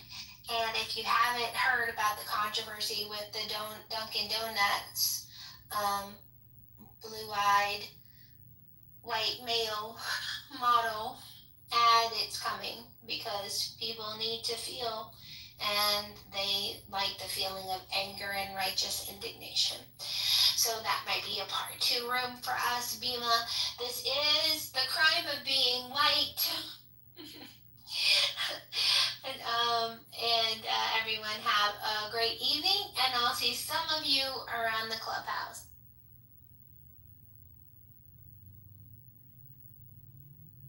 One, to the student ratio is a real thing. You got to think about these things. So while Biden is leaving the border open for years, not doing nothing until the last minute, okay, here come the Republicans sweeping up after him. Well, not the Republicans, but Trump. So please stop making it seem like the Republicans got the big boogeyman and the Democrats are, come on, that don't even make sense. And you know better than that. So I'll go on mute. Thank you, Jason. You are the most deluded in the world, because all you did is spoke in isms, and all your isms mean absolutely nothing, because I spoke to you in facts. And I will definitely bring data when I have conversations, and I literally gave you historical pieces to it. So let me give you how this looked, right? There's only been one president in the last 50 years that balanced the budget. And I said 50, I didn't say anything else, because some of y'all are weird as fuck. Bill Clinton, a Democrat. And I never said anybody was a savior at all. Just like both parties have problems, and I've said that a million times, but what I'm not gonna do is I'm not gonna look at a party that currently is literally destroying this country and say that they're, oh, well, you know, yeah, they got some good parts and they don't. No, because I voted for other Republicans in other situations previously, because I looked at what their plans were and it made sense. And the previous Republicans that I knew were fiscally responsible. This ain't the Republican Party of yesteryear. This MAGA shit is racist, misogynistic, nasty, disgusting. They are looking to keep the rich rich and keep the poor poor.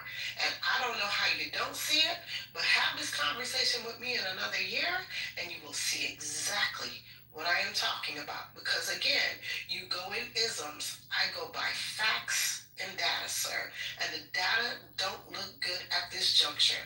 When you have a man who would literally stand in front of the chair Fed that he nominated, who has been his Fed chair for a while. He was kept on through the Biden administration. And literally, the Fed chair is standing there telling him, the project is not $5.5 billion, sir. You don't know what you're talking about. He's shaking his head. He's trying to get him to shut the hell up. And then he pulls out the paper, and the man looks at him and says, no, you're incorrect. The numbers show the Martin project, which is what you're including in the numbers. The Martin project was finished 5 years ago. No, it wasn't. Yes, it was. He's the fucking Fed chair. He knows what the hell was done friggin' 5 years ago. But you want to argue with the man who is the power purse of this country because you want to prove that you're right instead of showing how fucking stupid you are as a president, that you would stand there with your unpresidential ass and argue some numbers that don't make damn sense. Give me a darn break. Okay. So you admit that the Democrats and the Republicans have messed this country up. It's not just the Republicans. I understand you. It's hard to follow you because you're doing the bob and weave between the Republicans suck versus how Trump is terrible. And you're going back and forth. You're saying MAGA.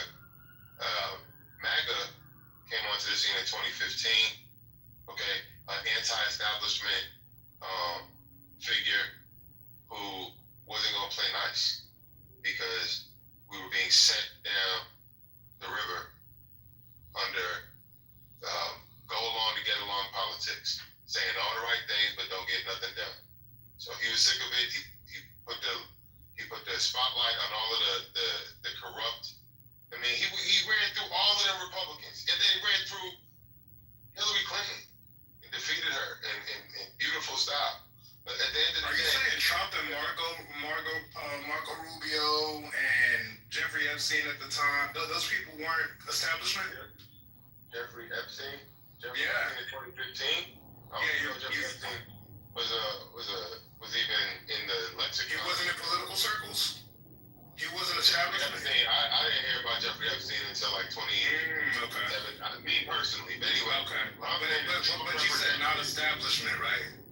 Trump represented Is his cabinet establishment? Is his cabinet filled with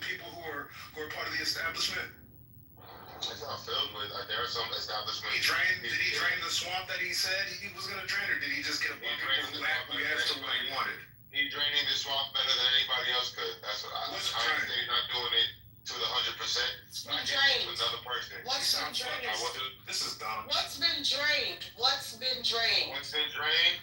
What's been drained is the clog of corruption What? that was in the FBI. Where's the corruption? Nobody's been arrested. I'll tell you. No one's been arrested. No one's been arrested. No one's been arrested.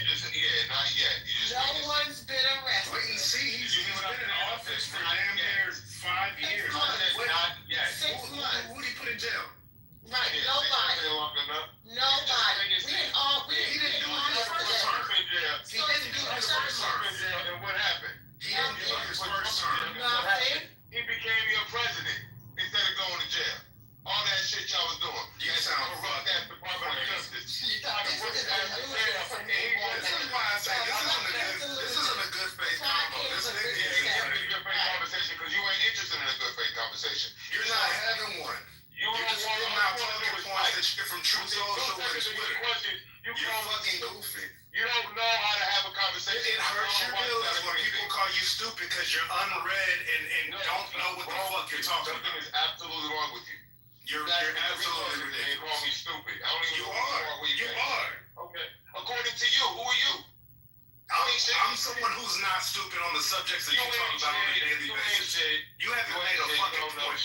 You haven't made a fucking point since you've been talking. You've been the only person talking for an hour. You're fucking dumb. Fucking shit, bro. And what? You don't know shit. You over here just yapping. You've been yapping for an hour and haven't made a point. Yep. I mean, I'm gonna keep yapping until I answer. Yep. I was having a conversation with Rez, and here you come. You haven't had a conversation. You've just been talking. We were having a conversation. Rez, has he made a point? Oh, I made a point because she was. He hasn't counted with one fact, one data, nothing. He's only counted with the normal MAGA rhetoric, the literally going around in circles and then regurgitating shit that he's heard, but he has no facts. Like I explained to him about the bill. I explained to him about how people were going to be hurt by cutting SNAP benefits, and I gave him the entire spiel. I even told him what it was in the bill. I explained to him how it was in the bill and what the effects of it was. And do you know what his response to me was? So how do you combat fraud, waste, and abuse? And you know what my response to him was? We already have laws on the books. I actually gave him a case that is currently happening in Louisiana with a young lady that literally frauded the Medicaid system, and now she's about to go to jail because she's been arrested because the laws are already put in place. But as I explained to him, Womack, there's no rampant, because this was the word he used, fraud, waste, and abuse happening to some large level that 20 million people are fraud, wasting, abusing the system, and this is why you have to kick 20 million people off of the program. That's what I said to him, Womack. Am I wrong? Hold on. Am I wrong, Womack? No, you're not, but he's clearly not. He's clearly not. But he's not listening. You're not validated by one of your pom-poms. You got validated by a cheerleader. A pom-pom? Womack doesn't know me. He doesn't know me from a can of paint. You know what a cheerleader have pom-poms in their hand? You went to a pom-pom, a cheerleader, and you asked him to validate. I asked him to validate the data. I asked him to validate the data. Half of them I asked him to validate the data. You heard him before you even spoke. He was. He knows the data. Did you engage with any of her points? Please. Did you engage with anyone other than Infinity? Did you engage with anyone of her points? No. You asked for something specific. You asked for something specific. She gave it to you. Have you engaged with any one of the points that she's made since she stated what she stated? Not one.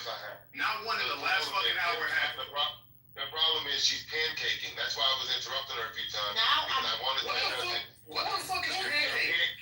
She's pancaking her quote unquote points. So when then I kick what is pancaking if I'm giving you facts? You're taking, listen, ma'am, you're taking all of your points and you're putting them in one soliloquy.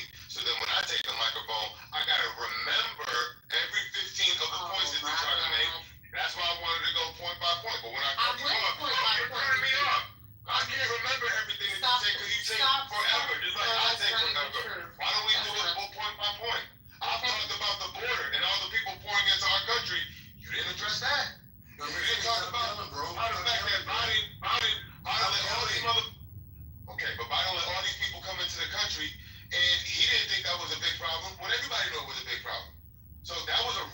issue that he didn't address?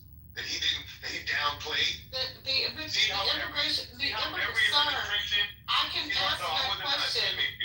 Hold on, you keep talking. Stop talking. Just like you kept talking. That's not true. Every administration gets to determine how they want to determine the issue. Biden looked at that porous border and said, no, it's not a crisis. But then Trump was like, are you serious? Millions of people pouring into our country is an invasion. So there's the discrepancy between two perspectives. So when I say the Trump administration determines that fraud, waste, and abuse currently as rampant, that's within their realm. Biden didn't think it was, just like you don't think it was. Oh, whatever, we got laws on the books.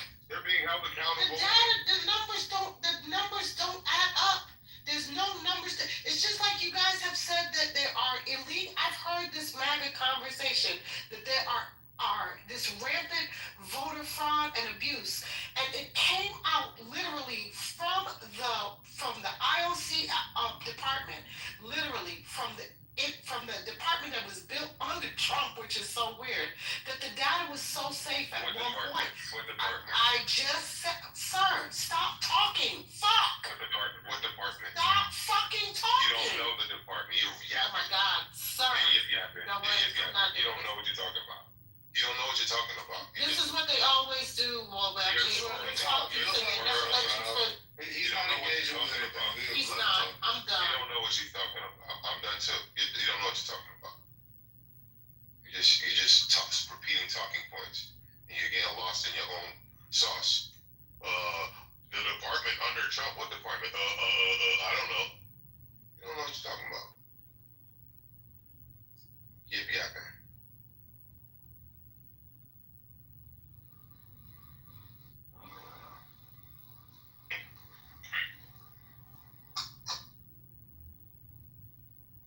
Just came and shit all over her state with a bunch of lies and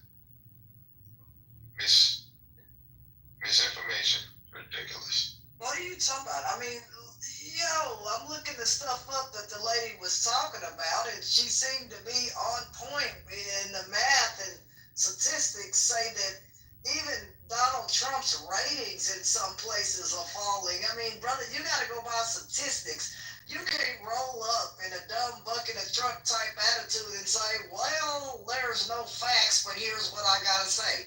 Nobody wants to hear that. You either, Manfinity, got to come with some kind of facts. And that's what that lady came with back there. You done got left in the dust like a pickup truck going down the road. You got left.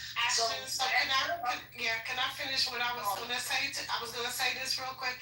While he was cutting me off, I was saying the department CIO, which I know what I'm talking about. It's the IT department of the government. Look it up. It's called the CIO. It was developed under the Trump administration.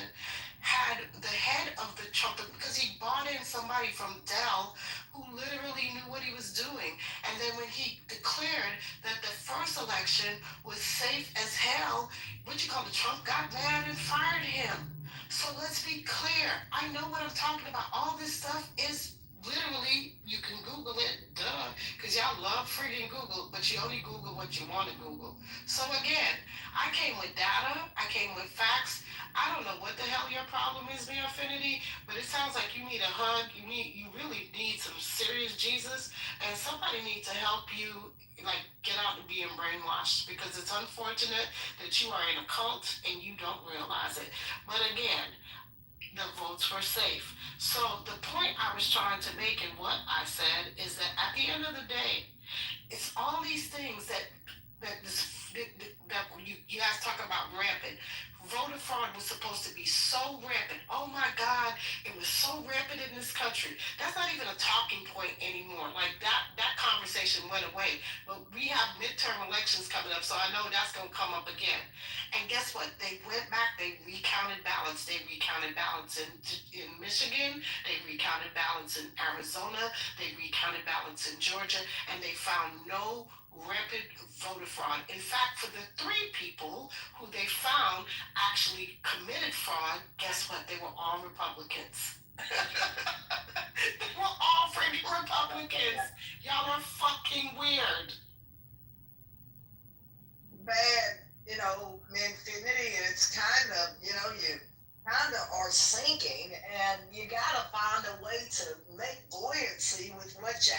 and that just doesn't work. The analogy will run smooth now. At the end of the day, brother, what Donald Trump does is it absolutely sucks. And it ain't helping your wallet. It ain't helping Walmart's wallet and all these other companies that are it's crumbling sometimes under the weight of tariffs and have talked about it. It is just embarrassing, brother, if you cannot sit here and lean on the facts and not just what people think or what you think or what you watch on television or the old internet or whatever it is.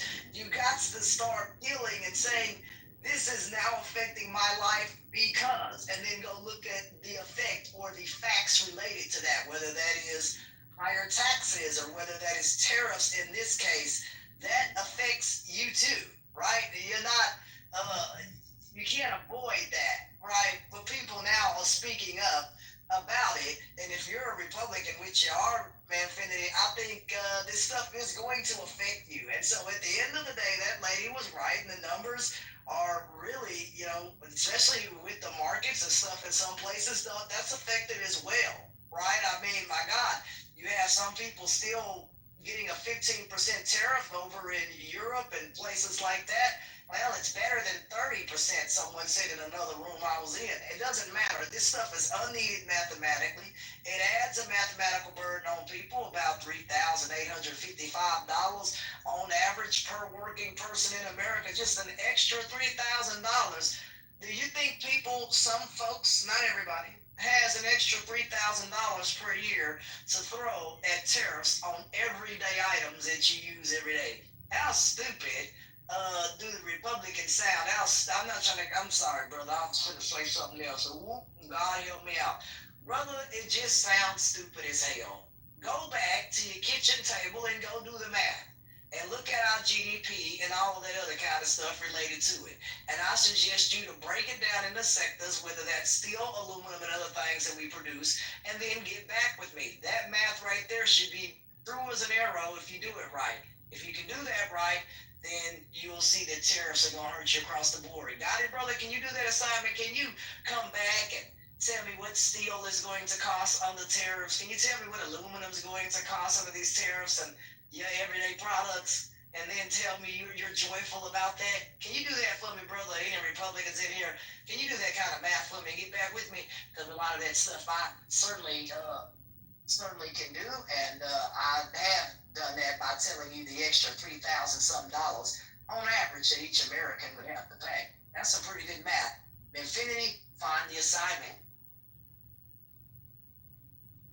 I'm not happy. This is crap.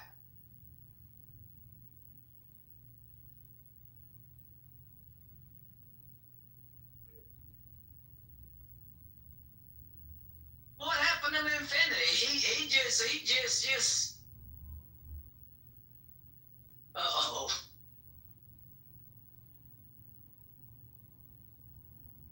Wow, this is terrible. My God. Republicans have nothing to say at all about the horrible mess mathematically that the country is in and other countries because of tariffs. It's embarrassing.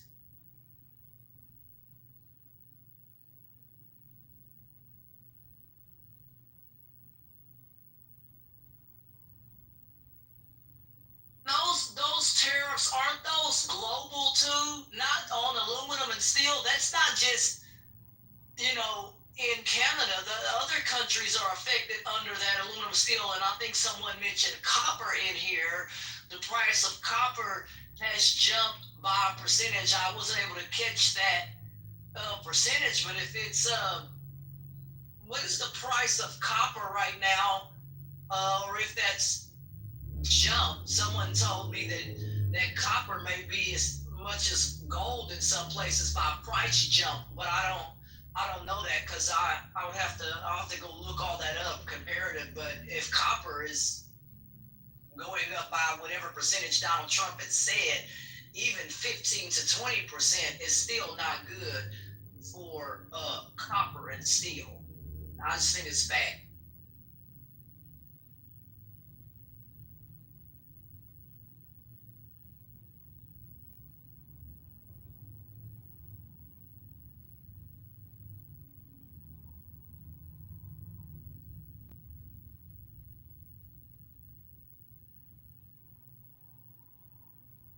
Miss Reyes, have you found anything? Because did you mention about copper, steel, or those prices going up, or on some? I wasn't talking about regards to the prices because I don't know what the prices is. I do know that the tariffs being imposed are having an effect, and I do know that I know some of the effect that's happening in the industry that I work in. So, it's very complicated because people do not understand that tariffs are, a business when a business is taxed.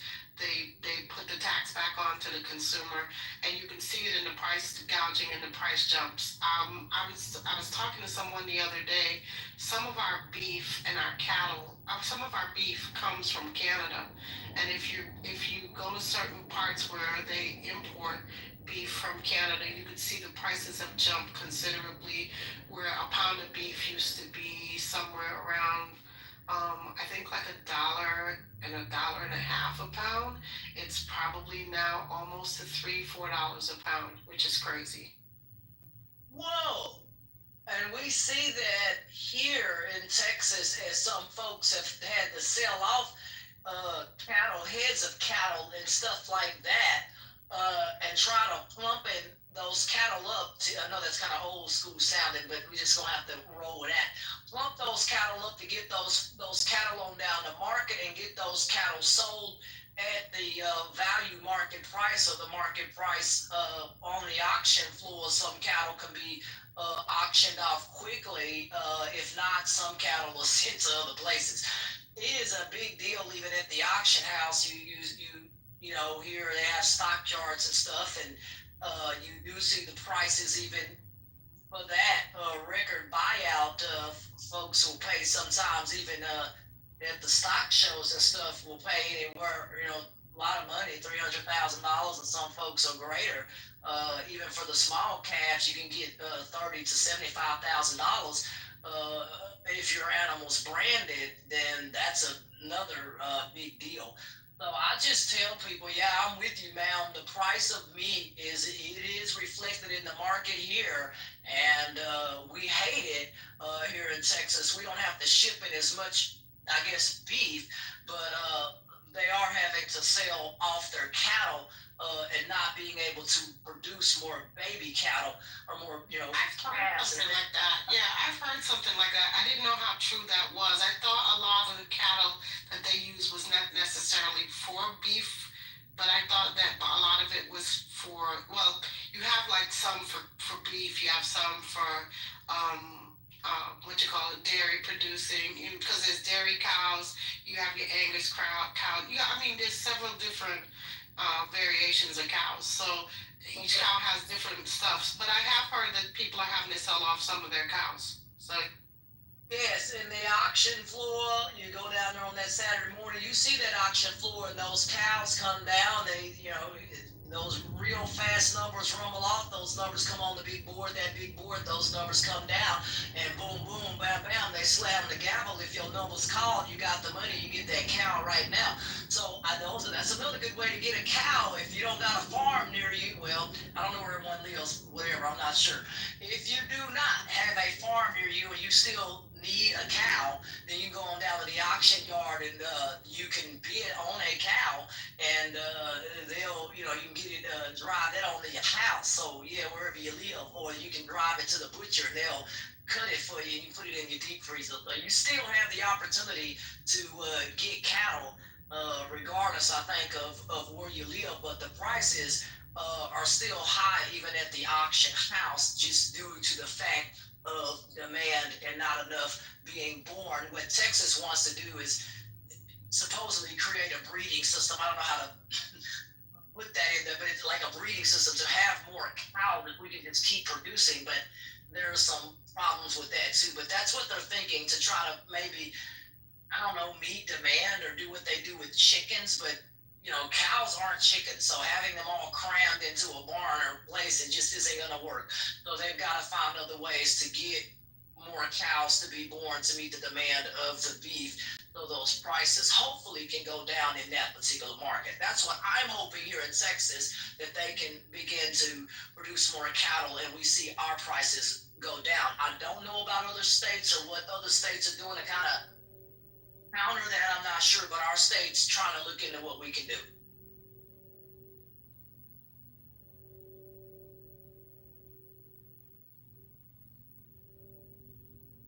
Reg, you have heard, like you said, you've heard what I, kind of had talked about, but every state doesn't have, the farming industry that we have, but hopefully they can counter, with some of the means. If, I don't know if cows can be everywhere, but there's got to be a way for these states to be able to counteract. I don't know how you counteract tariffs, but for us with the cattle, we're trying to potentially get more in. Yeah, I don't know. I don't know what the solution is. Honestly, the agriculture space. I listen in to what's going on, and I kind of, I empathize. There's a lot going on with agriculture right now. It's a mess right now between half of the people not showing up. I can tell you, I just drove down from Sonoma. I want to say like 3 days ago, and there was nobody out there. Nobody out there. It's tough. People were scared to come to work because they're scared to be picked up. So there's a lot of fruit that's rotting on the trees, and yeah, we're gonna see the effects of those numbers probably in the next 2 to 3 months when you start to see that even fruit prices start to go up. So yeah. A way that any of that fruit, I know during the pandemic, what our church did, because a lot of stuff was gonna go bad, they spent hundreds of thousands of dollars and asked the folks if as much as we can put on the back of 4 18-wheelers, they had everything. Agriculture is this idiot who just said this. You are definitely stupid and you don't know what you're talking about. Agriculture is not better than ever, and robots cannot make it better because robots cannot pick fruit the way that Margaret, y'all are friggin' weird as hell. Y'all just say anything. Oh, who said that, brother? Have your ass worked in a farm? He's not a farmer. He is not a farmer. He need to go sit his behind down. I've worked on, brother, it's very meticulous. You can't just go in there with robots and yanking grape stuff, breaking watermelons, falling down. Brother, what you talking about?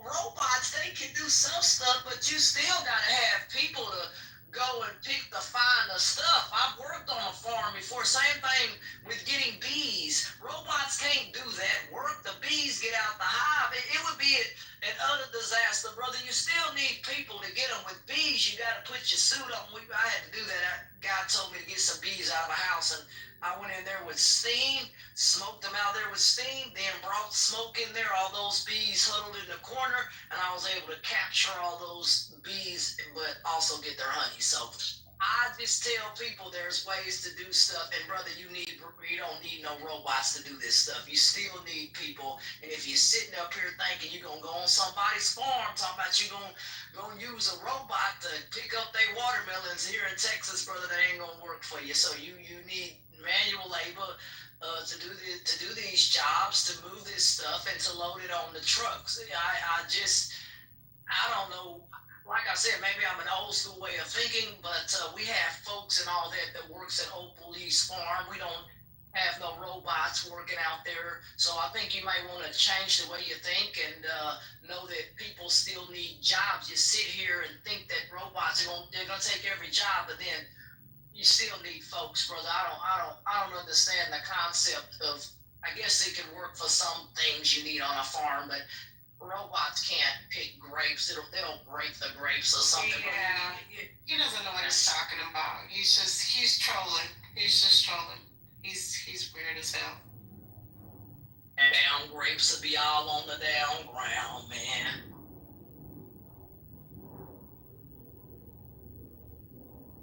You may get away with an autonomous tractor or something. Fort Worth just opened up a multi-billion-dollar company to somehow build autonomous tractors.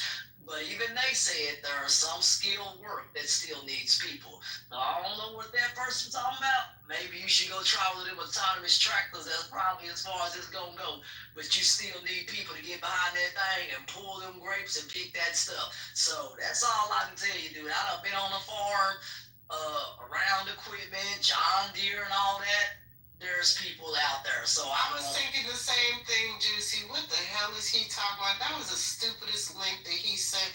See, they always try to make their point and then they make it with dumb, stupid stuff. What the hell does a drone have to do with picking damn grapes? Nothing. Drone is not gonna pick grapes, weirdo. No, have you seen grapevine and you trying to fly something? Yes, ma'am. I have. So we're not talking about fertilizing the farm. Anybody could we're talking about picking fruit. I was very clear of what I said specifically. I never said nothing about fertilizing any ground. So don't try to now turn this around. Robots cannot pick fruit. The hell?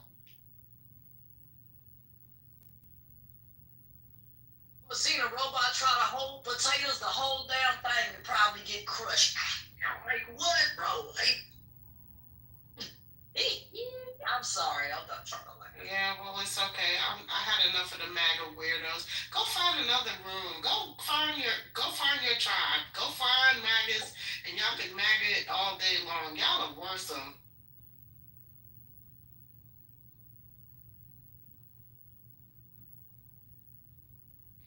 When they come up and speak, I mean, like I said, maybe I'm old school and all that, and this stuff. I'm nowhere near MAGA, honey. You got the wrong person. I don't, listen, we good. Y'all don't want DEI. DEI is dead, remember? So go find your tribe. You don't want diversity. Bye. You want diversity in this room. When did you ever hear me say the word Mexican? I have not said anything about Mexicans in this damn room. But see, that's what I'm saying. Y'all always projecting your bullshit.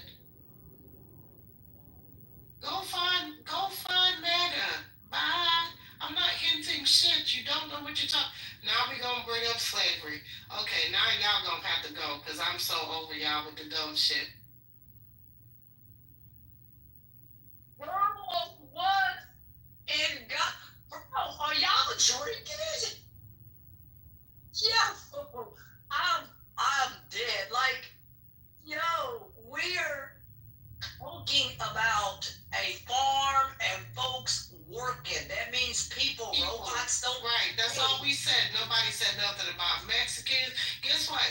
Now they got a whole lot of jobs. So why don't you get your brothers, your sisters, your cousins, Pawpaw and Meemaw to go pick that damn fruit? How about that?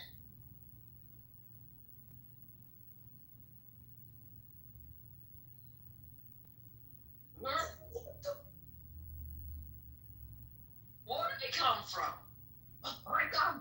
They just, y'all just came out of left field for real. A home run, a no home run. What the hell, bro? Y'all foul ball. What the?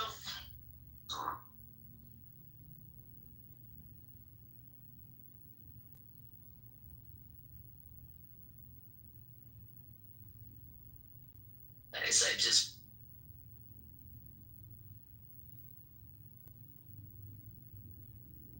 Can the folks in the chat, are they able to, can you come up and speak or something? I don't read it.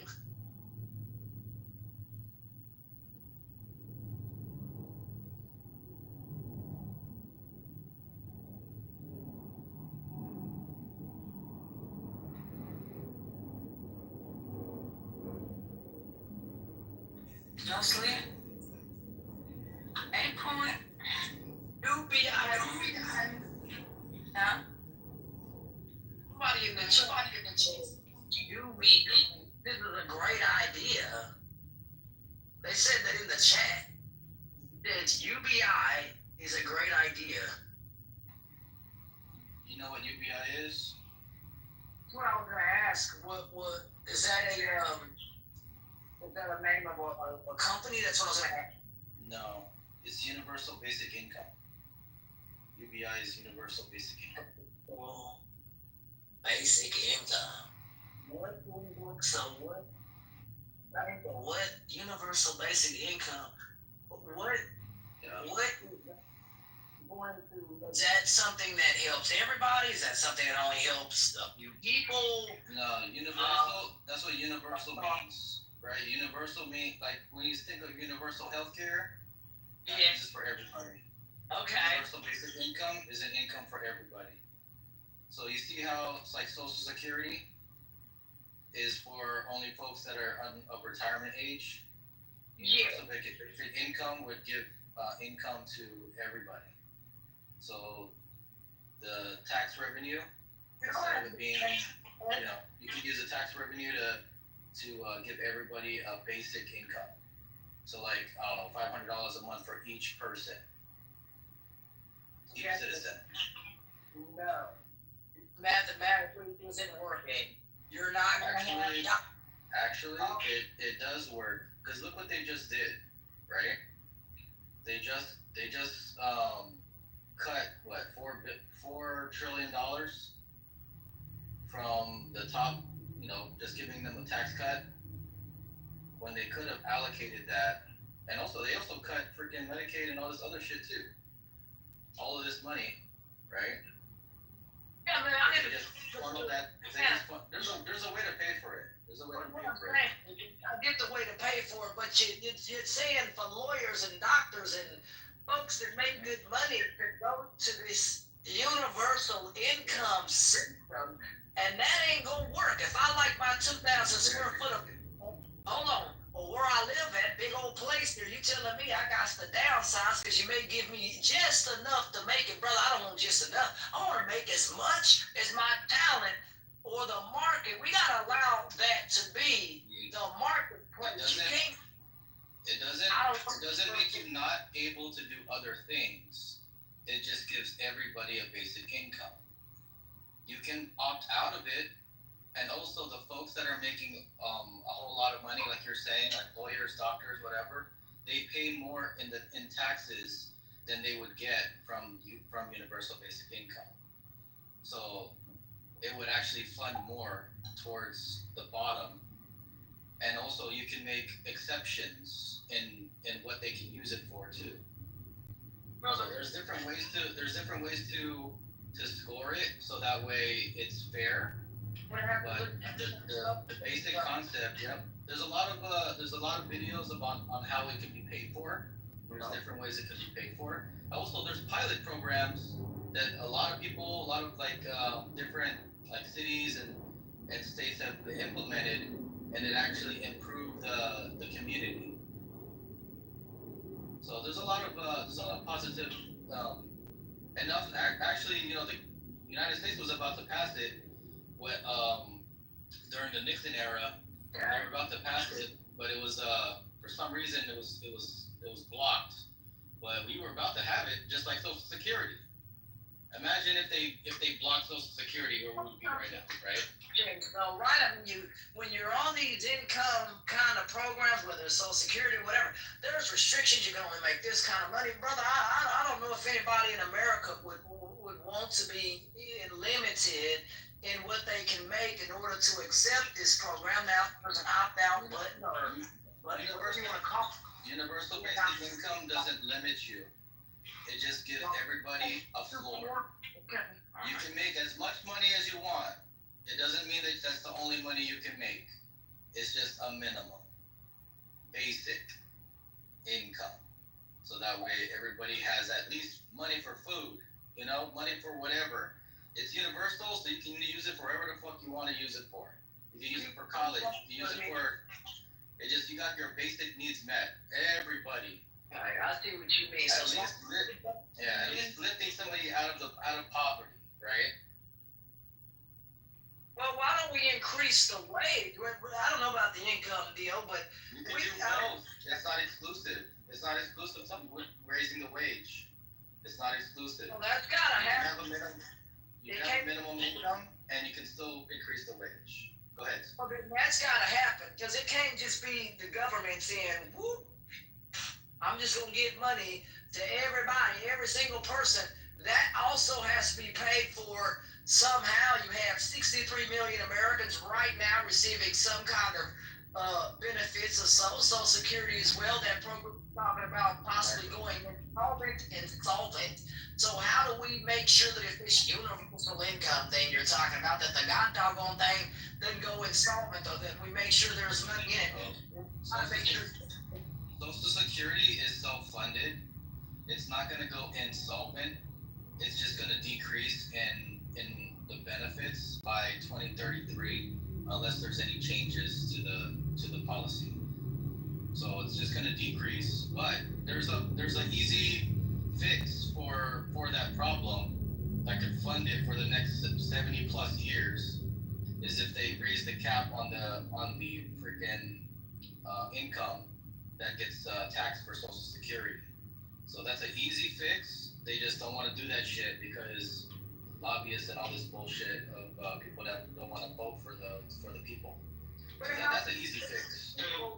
Check would go to because I like doing math. How much of a percentage would someone's their paycheck, would have to cover to really pay for this program? Let me propose something from a lot of research. A lot of research.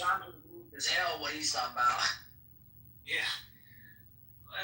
Just let's ask a little more elemental question. Somebody on the chat is saying, where does the money come from? I'm going to argue that in 100 years from now, people are going to wonder why there was ever a question about scarcity of money. That is one thing we don't have a scarcity. We do have scarcity of things. Okay.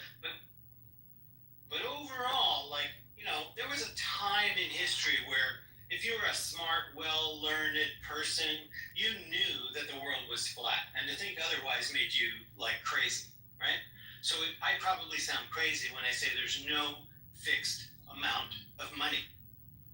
There is a choke on the supply of what we actually need for people to raise their standard of living, how we figure all that out, and all that fighting we do about different kinds of political systems. But you could ask yourself, once upon a time, us being on an app like this, no long distance charges, all of that, compared to a world I grew up in as a boy, well, you could say we have incredible power right now just to go to organize, I've done major, collaborations that have come out of Clubhouse. Lots of you have too, I'm sure, if you've been around a while. And so I would say an ordinary human being today, living today in 2025, has more power to get things done than the 1% had 20 years ago, an ordinary person of today. Now, when we ask from that standpoint, is it only possible to come up with an economic model in which universal income works that's only paid for by government? I don't think so. I think there's other business models that can work in which universal income can work. And it only really has one, and you look at basicincome.org, which I posted in the chat, that people can look at all these examples, whether it comes from government or not. But I'll argue that there's already attempts right now, I can give you links to, of people attempting to establish basic income without it coming from a government or taxes. And that's the first thing. We ended up doing a lot of research in my organization with people throughout the United States, asking if it was possible to actually have universal income that didn't come out of your taxes. Would you be okay with a world in which you don't have to work for a living? Now that sounds foreign to people worrying about people just sleeping on a couch and just being subsidized by everybody else. But if they're not being subsidized by everybody else, but they're actually part of a working economic system that allows them to make whatever decision they want to make with what they want to do with their time, who am I to say that somebody just pattering in their garden for their whole lifetime is wasting their life on what we would call basic income? That's their life, right? I do other things. And like somebody said, and you look at those examples on basicincome.org, you will see that for the most part, lovely news to share with you about human nature, it seems better than we think, is that most people, when they get basic income, they actually do something with it. Like the guy said, they start a business, go to school. I know it was at Was that Dan you were saying that? Jeremy, that was Jeremy. Thank you. It turns out that more often than not, sure, there are some loafers and people who do drugs and sit on the couch, but what's considered one of the earliest demonstrations of the power of universal income is actually not cash, but it's known as the medicine hat. 1977 it starts. The medicine hat, experiment or something like that, where they gave like almost 500 homeless people apartments. And I'm not saying they put them up in apartments, they gave them to them outright. They own it. Here it is. And 83% of those people, within a year and a half had full-time jobs. And then there's all sorts of like social science that's gone into building on that concept and trying to see like when you give people buying power, agency, and capability, do they tend to make the most of it, or do they just waste because they didn't have the work ethic? Turns out that most of the time people make really good use of it. And I'll just land my plane on, you can make an economic model to invest into people by giving them buying power, so that when they buy goods and services, the people who buy goods and services are able to get good hard money out of that buying power. Just like you make good hard money out of a loan coming out of the Federal Reserve, which is not the kind of debt we all think it is. We don't actually have the money you send into your tax dollars go into a bank account to then pay for other things the government does. When you send your money into the government, they destroy it. What we think money is nothing like what money is. I form it for a living. I am telling you, we can end, and I know no one will agree with me that this is true, but I'm going to prove this. So you heard it here first, that we can end the U.S. debt in 8 years. No shit. I am going to prove that. And I'm saying, like, we do not understand where the money is and what to make use of it and what to do with it. And there are people figuring out how to do that, and I'm helping them. Yeah. When Trump brought on Elon, because Elon's a proponent of UBI, because he knows where technology is going. Also, Barack Obama's in favor of it. Also, since it's proven and it's backed by fact, a lot of people on both sides are in favor of it. So it's easy for it to be passed. But when Elon was in the Trump administration and they're going to be gutting shit, I thought that's what they were going to go for. They're going to try to gut everything and implement UBI. And actually, it would actually make Trump the most popular president in the history of the United States. He did that. We'll see. But he fucked it up, right? Elon's no longer there. They didn't cut it enough, and they still gave these billionaires a tax break. They should have just kept that shit, like raise the taxes and implement UBI, and it would have saved all this fucking all these people. I'm very public on how much I agree with you. I'll simply say that we're going to make it out alive, so to speak. We're going to figure this out because the real wealth is in the real human beings, in the real economy, not in the monetary economy. And that's part of the issue. And I can explain what I'm about to say to a 5-year-old. I really think I could. There is a monetary economy, and there's a real economy. And the monetary economy is much larger than the real economy. The monetary economy has oh, Jeremy just got a call. He needed to hear this. All right, While we're waiting for him to come back. It's all right. Let me finish this.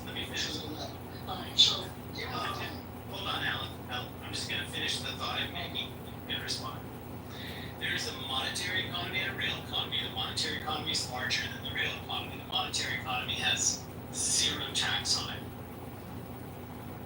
And the real economy has way too much tax on it. If you change the tax from the real economy to the monetary economy, you can wipe out the debt in 8 years. Jeremy just came back, so I'll finish and then let it go to you, Al. Jeremy, what I just said is, I'll let it go. Go ahead, Al. You got my proposition. Well, there's a lot of things I think that can sit there out of the room, but one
have my life in the States. I'm Canadian, and I'm interested in helping in the U.S. debt, and I have reasons for that, but I won't go into that. But I was really, really shocked, I gotta tell you, that the whole proposal of the down payments and getting people to homes and their own businesses and all that didn't have more reception. And I wonder if she'd had more time, she would have been able to make that case. Because it's so obvious that wealth, security, safety, like everything that we consider standard of living is that everybody, why doesn't everybody have a home? It's just ridiculous that you have to like earn a home, like as if it's a prize. That just makes no sense, not even to society does it make sense. None. Doug, let's say a lot of proposals and all that community reinvestment kind of projects and stuff like that. The interesting ones I saw was a research study done, right? And it was they basically derived what's called closed form condition, which all the AI generated capital goods alone get financed at UBI, right? Which is 11% of GDP without any taxes or job creation. And that was pretty outstanding, you know. I thought that they would get off the ground in America. There's a guy like me working on like a bank, investment bank devoted to food shop kind of things like that. And we specifically focus on all the ways that we can get out there that have anything to do with UBI and what can we do to move them forward. So Is there any way that, maybe, churches can use what they have? I mean, ours have, we've put people in, homes and stuff like that, working with Habitat for Humanity programs like that, the homeownership program of Americans, but it used to be called here, but I think it's now called the homeownership program. Those kinds of programs need to have an infusion of funds, money, to fortify those so that more people can get off waiting lists. In some states are 4 years long for people to get on even basic housing, Section 8, some of that kind of stuff. So it can't just be a government take on. It's got to be private and at this point, I'm sorry. At this point, because I'm sorry, but government has been destroyed. Well, it got to be everyone to help. It's got to be private, public, and some religious sectors to try to help them. Yes, I didn't mean to. Yeah, that is true. I'm agreeing with you for sure. Everybody needs to participate.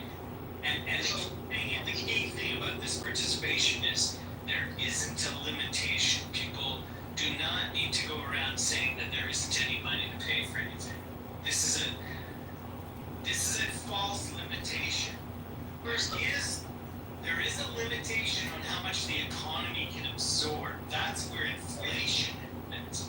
When you can't match that, when you put money into people's hands, that does not cause inflation. What causes inflation is the actual goods and services that are in the supply chain. That's what causes inflation. If you put the adequate amount of money in people's hands, so they have buying power, they can go out and buy goods and services. That allows the economy to and everybody grows, and you get a bigger return on investment than the investment in putting the money in their hands. That's why it's a business model. With the terrorists, right? Investigating of terrorists also cause some kind of impulse to inflation. Do you think that's the case? Yes, it's cutting the supply based on official cost and premium that's placed on it. It is, in fact, a war. It is a trade war. War is not, as everybody thinks, profitable. It's only profitable for the munitions makers. Okay? That's the exception. There's only 5% of the economy is related to war. 95% of the actual economy, the global economy, is based on production. And it limits production artificially. So yes, it causes inflation for sure. So that's GDP, and if each country's GDP, is on, say, below. Not to correct you, Ashton, but not GDP. No, We're talking Daniel about knows the rate everything. of inflation is what Alan was at. Okay, the rate of inflation, but that still can be affected by tariffs and tariffs are fit more a big deal. Yeah, EU things, yeah, that's what I said.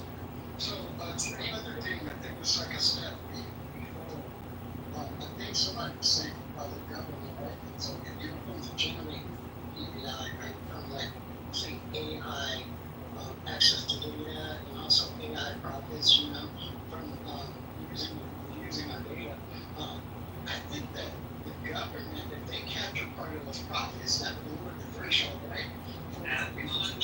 Absolutely, like a utility, like I have a project that I'm supporting now that's launching communities built around a model like that, where they're funding the community off of income, off of data center usage, where they're not like going out and selling it to anybody. It's like on a permanent feed being sucked up by the use of AIs using it computing power, and they just sell like selling electricity back to the grid, and it funds a whole bunch of projects. And that's good, because I will tell you, in real life here, Texas has asked for some of these companies that are doing a lot of whatever you want to call it, mining. I don't know much about that kind of stuff. That's new age crap, whatever. But that stuff, yeah, you're right. it generates so much power that the state of Texas, has asked these companies that pull off the grid, yes, to please somehow either use solar and all of that. Even in the country, when I've looked up a lot of this, the grid in America is really old and outdated in some places. No, don't get me started, Ashton, because Texas. I get it. I just want to point out that Texas's grid problems are self-inflicted. That's what I was going to say before. They need to have electric delivery lines dropped into the ground somehow to connect to on power delivery, to deliver that power where it needs to be across this state. We don't have right now a powerful enough delivery method to get power to where it needs to be. That's why the state has proposed to build a 76,000 acre lake. Some of that water can be dropped down via natural gravity, just the way they'll position that lake on the land. That will produce supposedly electricity and whatever else, but it'll also have water to bring 250,000 people online. The state wants to look at building out our grid. It's got to happen, and the only way that Texas would be proposed in a meeting that I went to is to deliver this power by micro nuclear method. That means shoring up the nuclear so that in the event of a hurricane or other things, that they fortify these plants to be able to hopefully keep power online to critical infrastructure, which is going to cost billions of dollars to bring these nuclear plants up to code, because nuclear burns hotter. It burns when the wind doesn't blow and the sun doesn't go. That's just what it is. And they're making the investment to build more nuclear, and it's a pollutant. It's not the best. But that is what the state is thinking to do here, so that people won't lose their lives in the next winter storm. Just telling you, we need nuclear, and we need it right now. That's all terrific. I'm pointing out also that Texas cut itself off from the U.S. grid. It is on its own. It is unique in this regard, and when it suffered, and the point of having larger grids working, collaborating together, is you make more available energy and fail-safe for all the participants. The more you connect it, the more valuable all the pieces become. It's like synergy. And Texas cut itself off, and so I was in Texas when they had that, freeze and the grid went down and everything, and nobody from the rest of the country could help them even if they wanted to. And that's a weakness still that they need to fix there.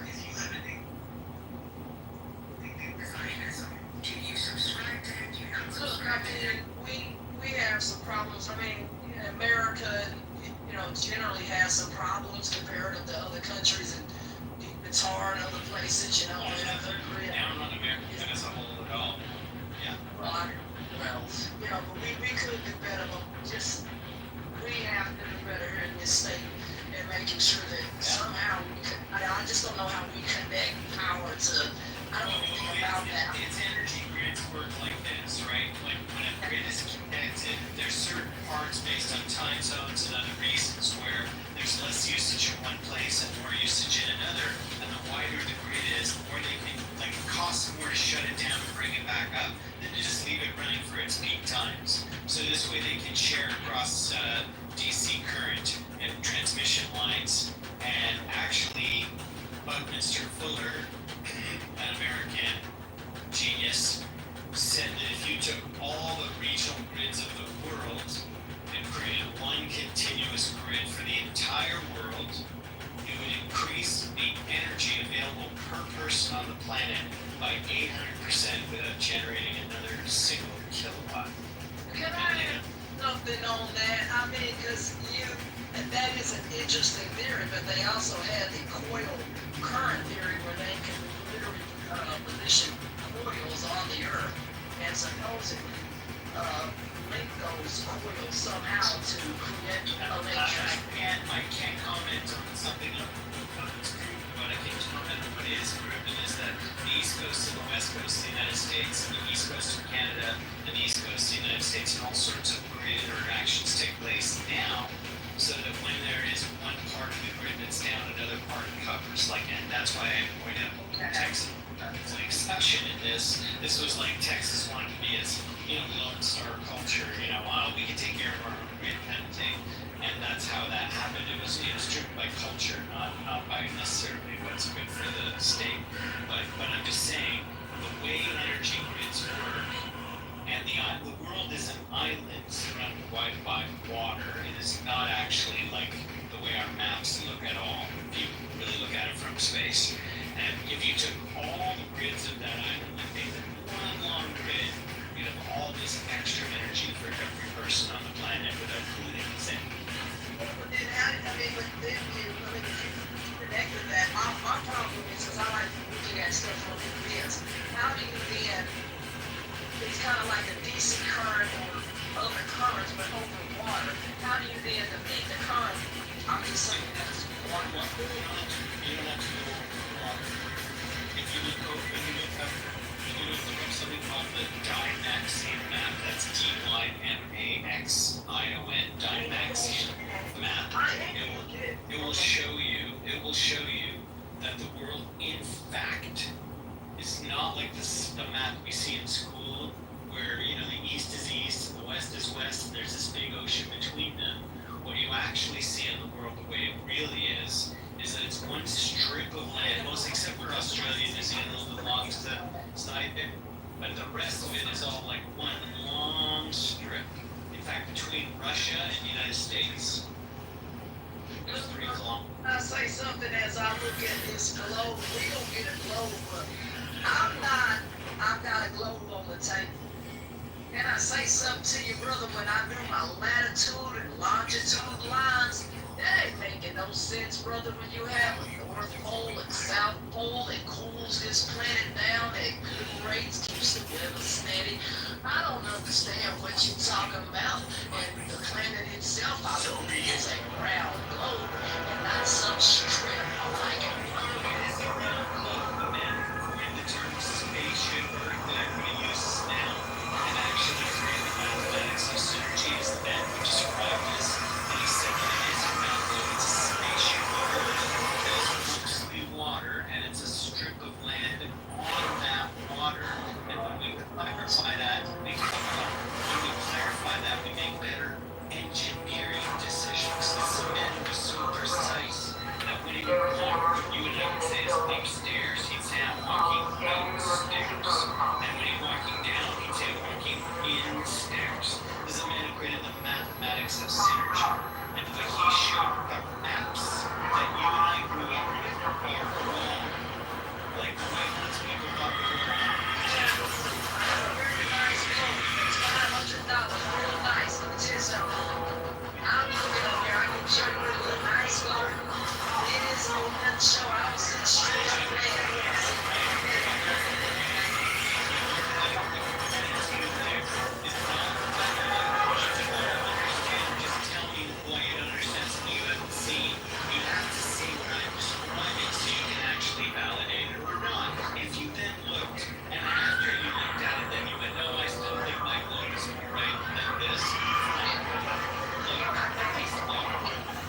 Pangea, please. If you look up Pangea, that big old blonde litter may be of existence. Well, Ashton, I'm going to stop saying this to you because I've already given you how you can validate it for yourself. I don't need to argue something you haven't looked at. If you've looked at it, then I'd be happy to argue. Can you pull it up or send me a link? I'll pull it up for you right now.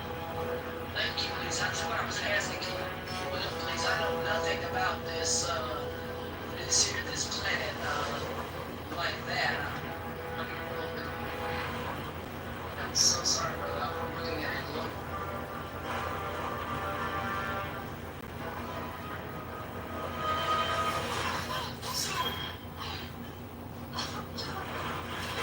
Still good? Yeah, alright. Yeah, it's fine to be ridiculous. That just increasing 100% energy per person on the planet, and so you just sit around and be free. And we are stronger together than we are apart. What could is it if you're alone? Yeah, they never made a statue for always been alone. Say that. Why bother to make a bill for 100% of humanity? So I feel like a very good attitude. So, humanity had its end. This is deeply mathematically inclined engineer of all time. You put it on top of the minds of all time. For sure. He'd have to be in that list. And he said basically the way we shape what we believe is possible is even affected his opinion, I'm just making up, of how we misunderstand the actual representation of the real world, the physical plane. For clicking on our And this is the man going to spaceships, which people use routinely or use synergy, that he defined the mathematics of. This is a man who had 70 or 80 patents, he had 50 predictions for the year 2000. 49 of the 50 came true. He's designed the geodesic dome, which is arguably the first redevelopment of the basics of architecture in 4,000 years. So like, it's not a small mind that's proposing that in the Dymaxion map, what he's able to demonstrate with better proportions than the Mercator projection map that we see in school growing up and look as the normal map from which your globe is made. You can get Dymaxion globes, but there are people who believe this is a more accurate way of looking at the Earth, and if it does turn out to be mathematically, even if it looks weird to you or me, mathematically true, then his engineering proposal, like building bridges, is that if you connect regional power grids together, you make more available energy for everybody of the grid. You know what? It's not a bad idea.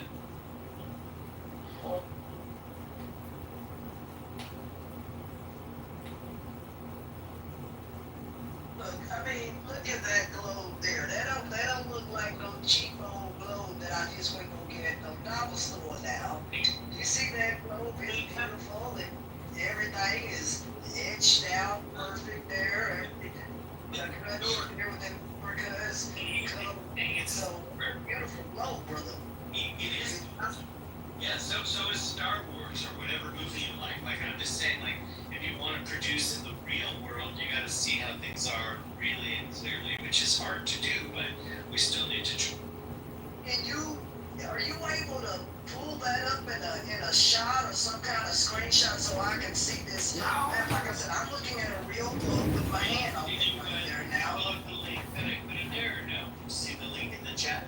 Bring it up and it wouldn't open that. I'll show you that link. Anybody else have a problem? I brought it up and came right up. I had another thing. Let's see if I can bring that up. Okay. Look at. That's basically looking down at the Earth from space according to that mathematics. And it goes through and, describes its comparison, how it's put together, and you can, like, do a comparison, like, of show Dymaxion. You can ask your favorite ChatGPT, what does the Dymaxion map show versus the regular map which is called the Mercator projection. Demonstrate or illustrate about the reality of the physical world. It's a very good question to ask your favorite ChatGPT. I can see. Like, and it's nice to hear it right here. Hey, thanks for that.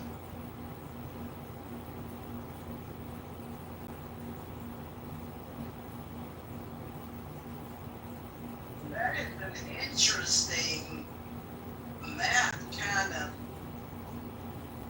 I don't have a globe that looks like this. I'll have to take a look at that, and somebody that I know that is really good at math, and they do a lot of math stuff, I will give that to them and tell them to take a look at that. But like I said, the globe that I have, that I hold in my hand on, that globe cost well over $500. I didn't get that in no dollar store. No, it's a beautiful globe, just like we talked about. I have them as well, mostly in storage because I travel a great deal. But I was introduced today to a group of very eminent people, and the person who introduced me said, Daniel is Mr. Possum.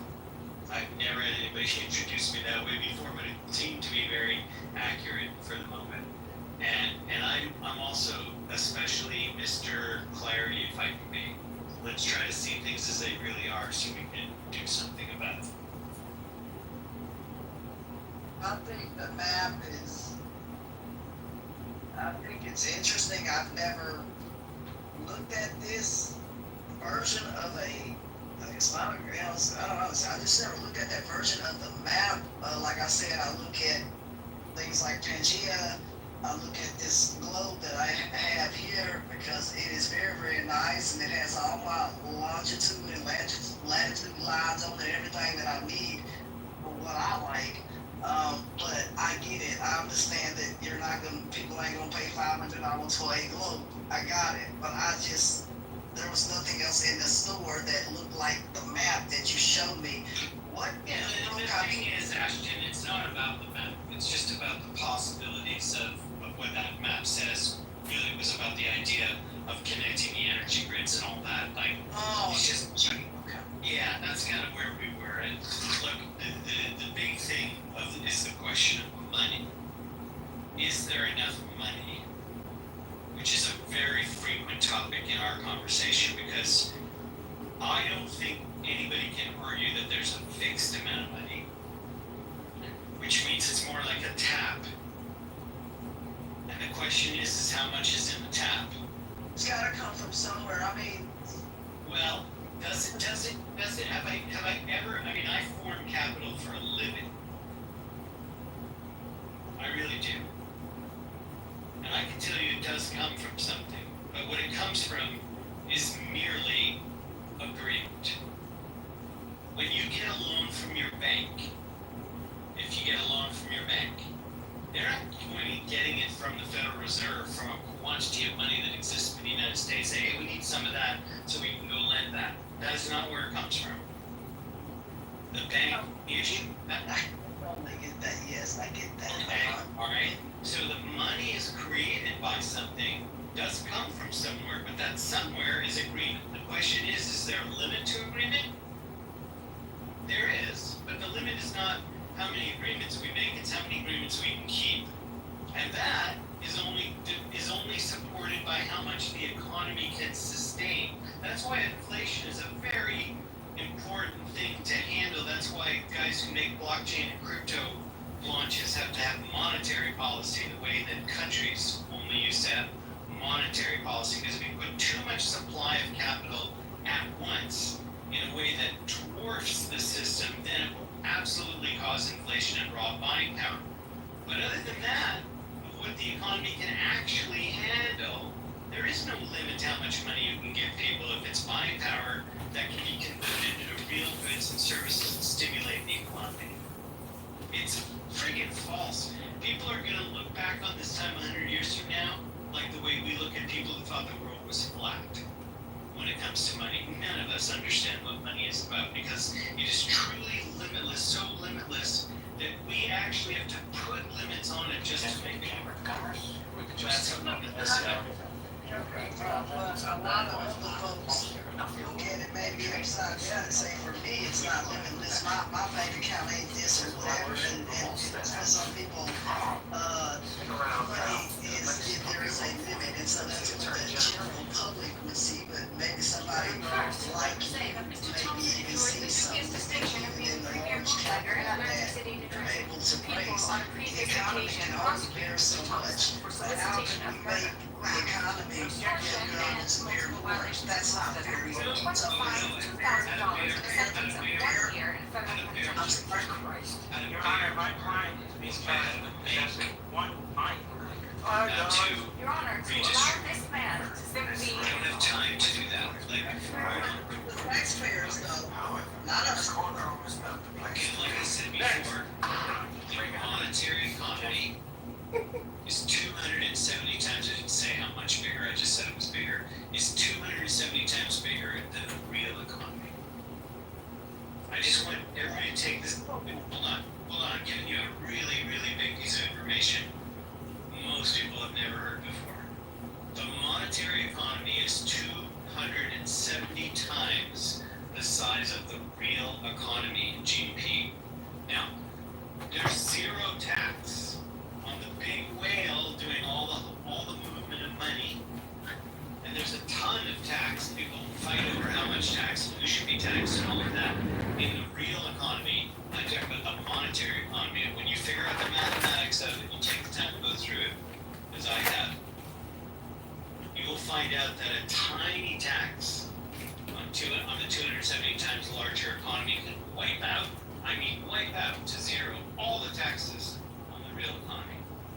That's how much of a big gap hole in our knowledge and education about what I just said is, but I could explain it to a 5-year-old. I could show, here's a bucket, here's another bucket. This one's the M, this one is the R, and on the M, we're doing nothing, we're not taking anything, and we're running everything on the R, and the R is tiny, having to carry all the weight. A 5-year-old can understand this. No, I get it, brother, but when you're talking to, I guess, the general public, they're looking at their real lives in this functioning economy, which should not have to take on all of the burden, like you said, this second. No, I'm talking about moving. Ashton, break it down what I'm saying rather than just taking the opposite side automatically. Maybe we'll have a little clarity come out. What I'm saying is, it's okay, we all do. What I'm saying is how many people are in this room? We're all ordinary people. Okay?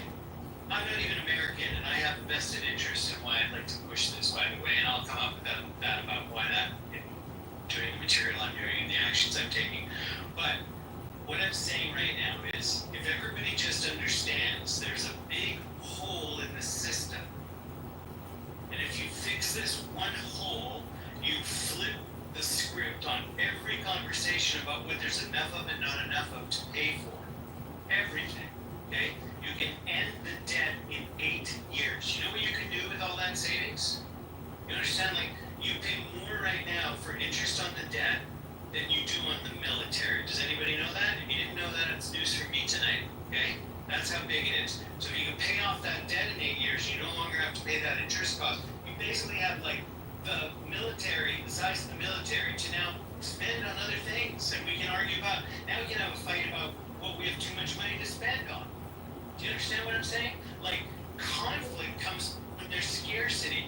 If you can solve scarcity as much as you possibly can, not perfect in everything, but if you can do that in some sort of measured way, then it frees up creativity for everything else, and that's what produces a bigger economy in the end. You don't have to share a limited pie, you go make a bigger pie. You invest it in human beings. That's basically how do you then get the lobbyists and all these other people, other folks to then lean in and start the... Like to hear my plan for that?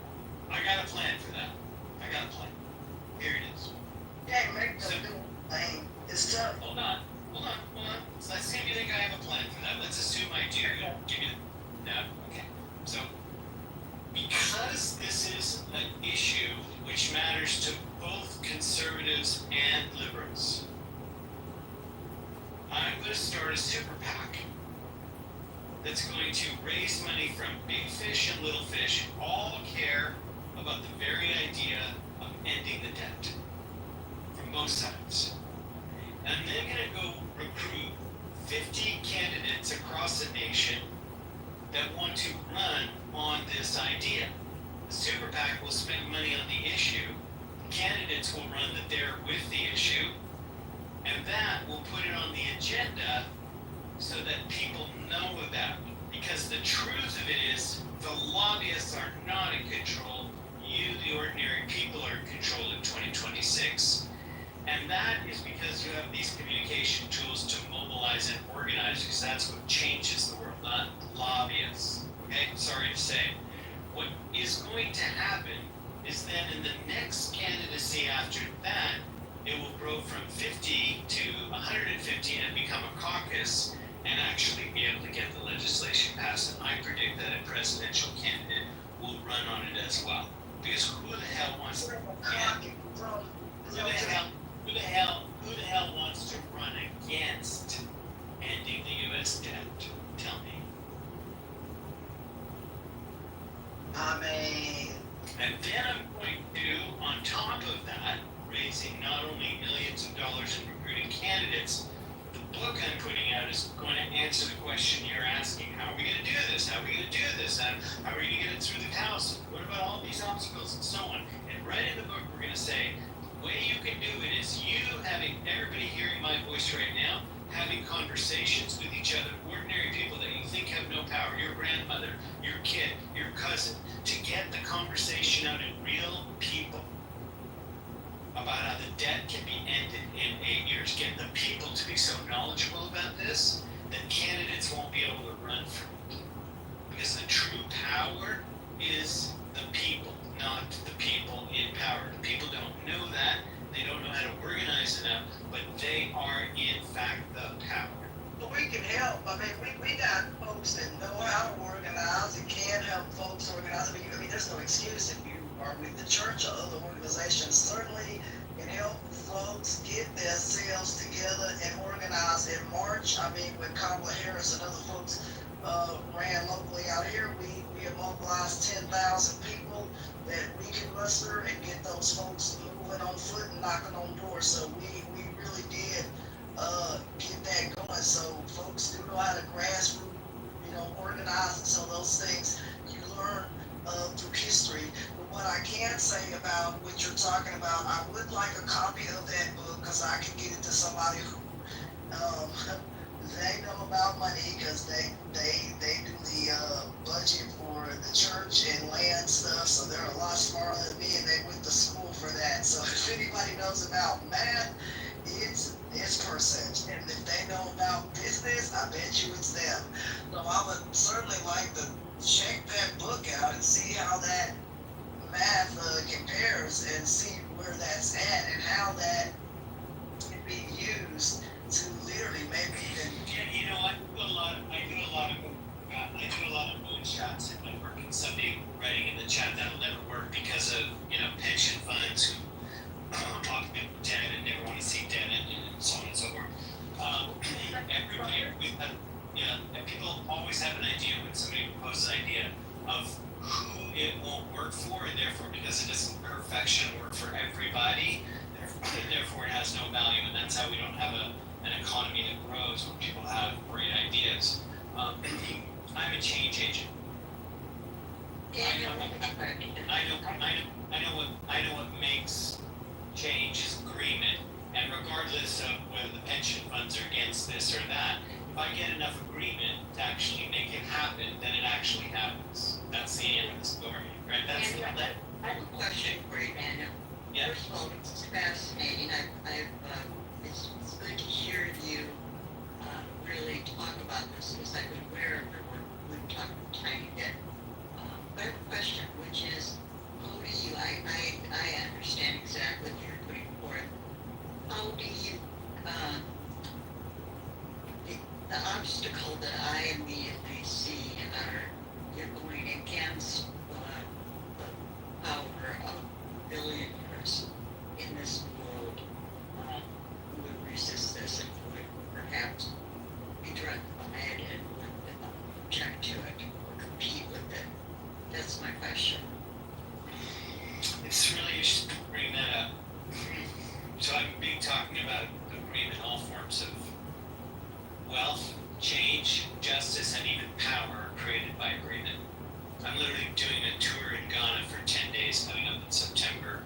it's all themed around the power we make, not the power we take.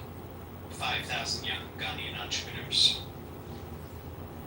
Now I bring that up because there's a culture around the world of people operating outside of government, including them, to make the world work and basically make the 1% irrelevant. They're not in their way because we don't have to take from the billionaires to make for everybody else. I'm just going to tell you I'm proving that.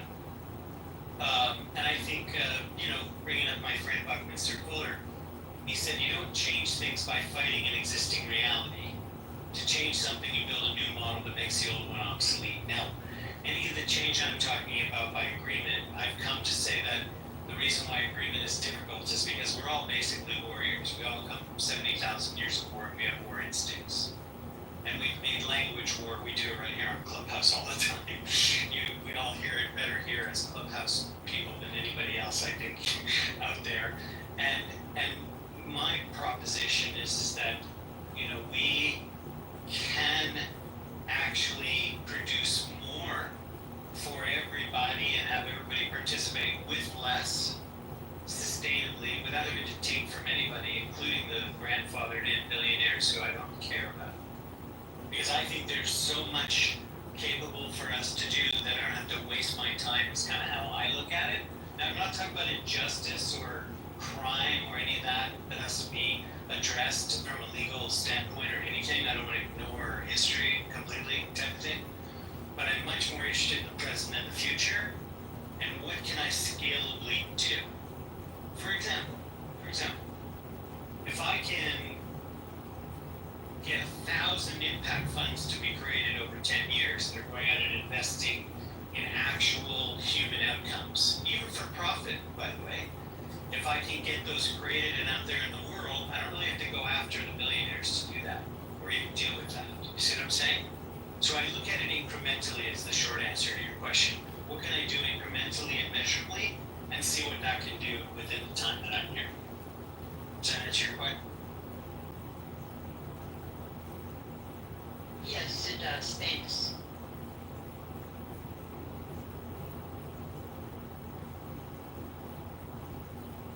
I don't like that the world needs lots of people who aim to do what I do. It's a very big community, people should know, who are what I call world game workers, even if they don't call themselves that I do, who are in the non-governmental and entrepreneurial / space. They're not on the news. You don't hear about them. I mean, I can tell you the story of this Ghana group. It started by one young man who started a non-profit but devoted to entrepreneurial culture in Ghana. 70% of the people in Ghana are under the age of 30, highly youth population, and he set out to give them a pathway to create their own job, as he said it, rather than having to look for a job. That was his one idea. One guy comes up with this idea, and today he has 5,000 young Ghanaian entrepreneurs at his annual convention, and both presidential candidates. It's a must-stop on their tour in the election campaign. Like, when I say ordinary people have power, real power, I'm not blowing smoke or talking about idealism. And I don't like the fact that I think governments are failing. Like what used to be done by NASA, research and development type stuff, that now has to happen in the private sphere. That's very unsafe for society that that's even needed. But that's what people like me are working on. How to make basically a bank for moonshots.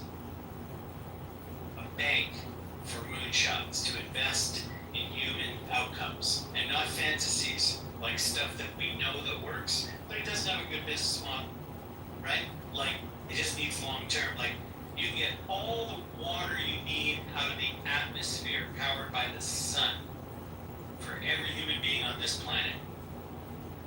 When I just stated I could prove mathematically with today's technology, scalable, but it's not really profitable to put it in where people already have water running from the taps. It's a business model problem. And if you invent a new way to finance it, which I'm hoping to do, other people too are working on ways too. But if a new financing these things, you create a time machine with money.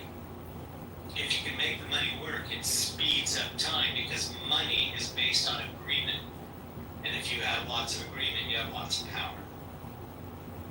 It's not the lobbyist hands. It's not even the influence you buy with them. It's just understanding you make power by agreement. A lobbyist is one kind, so is a bunch of people marching in the streets.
For some reason, he hasn't asked to come up, but he's asking in the chat, he's pointing out, I should say, that we need to understand the fundamental nature of debt before we can start tackling the debt issue.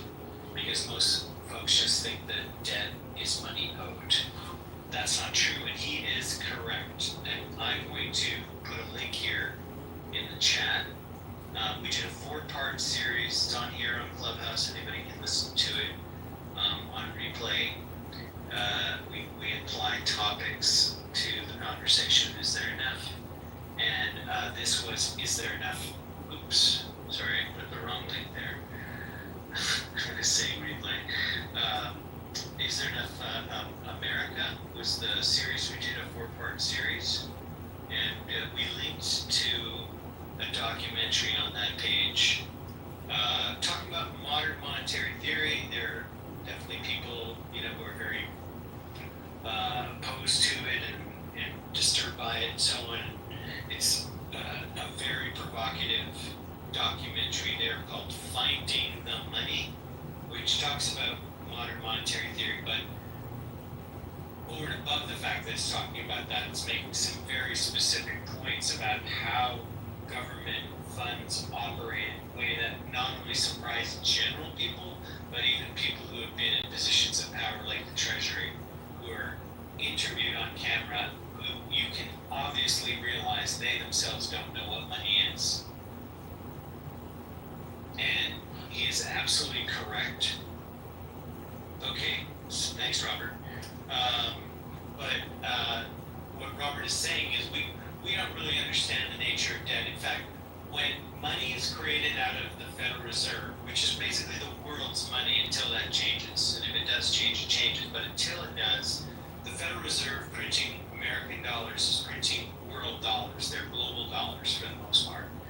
And when it prints that with unlimited, other than limitations it places on itself, to do that, they have to put it into a record of something real. It has to move from the monetary to the real. This is why the understanding of these two components matters very much in the modern world.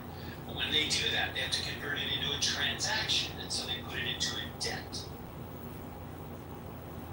It isn't like they borrowed the money.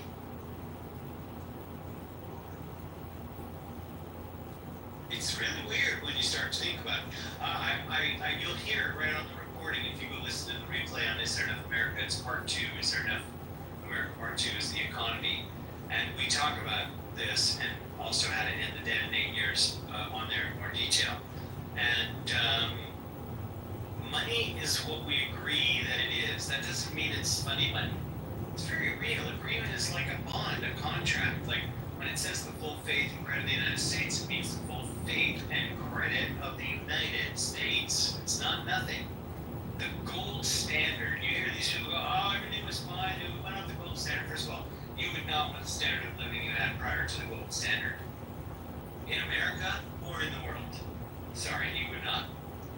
Going off the gold standard, if you're going to look at results, regardless of what we say about the debt now, right? The results.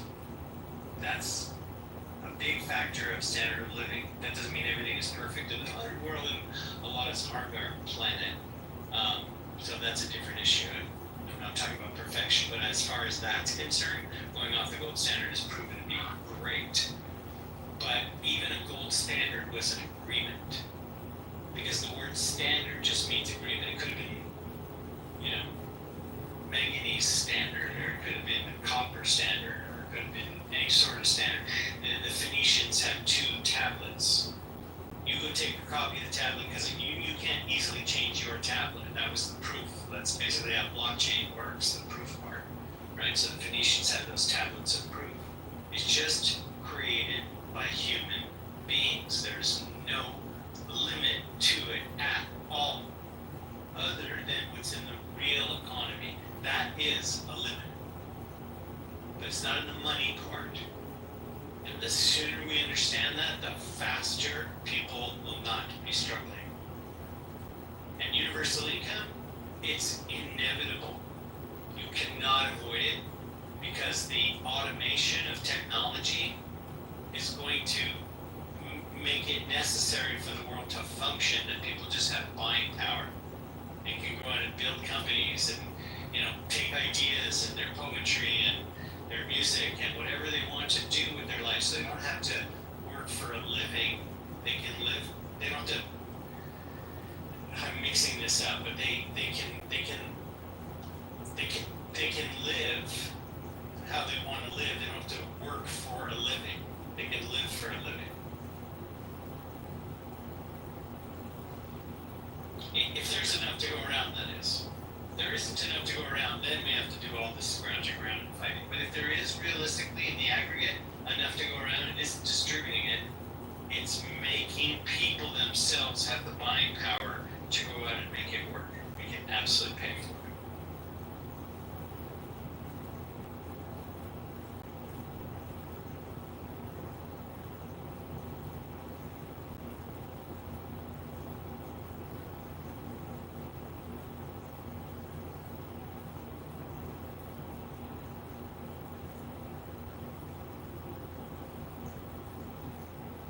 Hello, KR.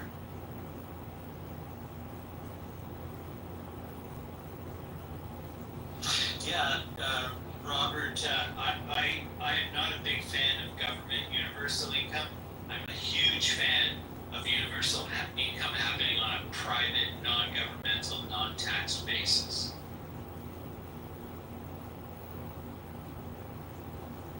If you can make this system work, like how do you guys think this is working, right? They're selling all our data, right? You ever seen those games? They go, hey, our game has no ads. Because they figured out how to make money from the marketing without the ads. That's all. That's it. They created a supply chain out of that. It's just how it is.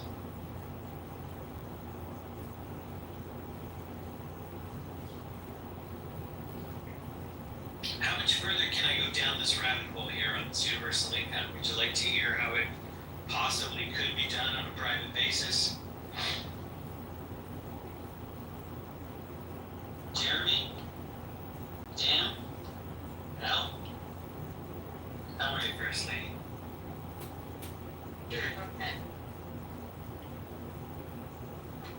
So, we produce social impact projects. We have clients as well as some that we take some interest in. And one of my clients came to me with the concept of how to make universal income on a private basis. This was his proposition. And before I tell you how it would work, even if you have the best way for it to work in theory, the only way it can work in practice is if you solve first. You know how you solve for X and then you know everything else. So it turns out in studying how to make this happen, I figured out that even with his genius idea, the key thing is that you can get a vendor, a merchant, you know, somebody providing a good or service to accept that money. If they don't accept it, it's nothing, and if they do accept it, it's something. So I have a plan for how to handle that part on a test enough basis to demonstrate it. So let's say I can do it in a small regional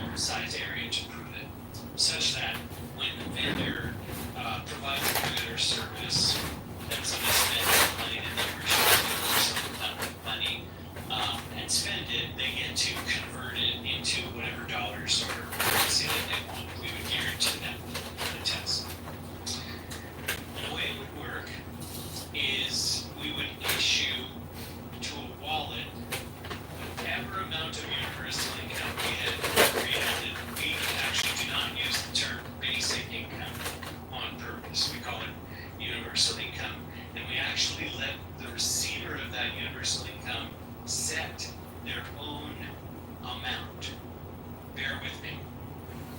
They set their own monthly amount, and it's issued to them on a daily basis. And when it enters their wallet, it's on a timer. And that timer has 90 days. Meaning, they must spend that money within 90 days or it disappears worthless. Now, when they take that money that could become worthless, which they now, Jeremy, have a financial incentive to obviously stimulate the economy and invest that money, so you realize what we're putting in people's hands isn't money but buying power, temporary buying power, just like the way you'd issue money in during World War II to the troops when they're out somewhere not in the country, and then they back it up by something else.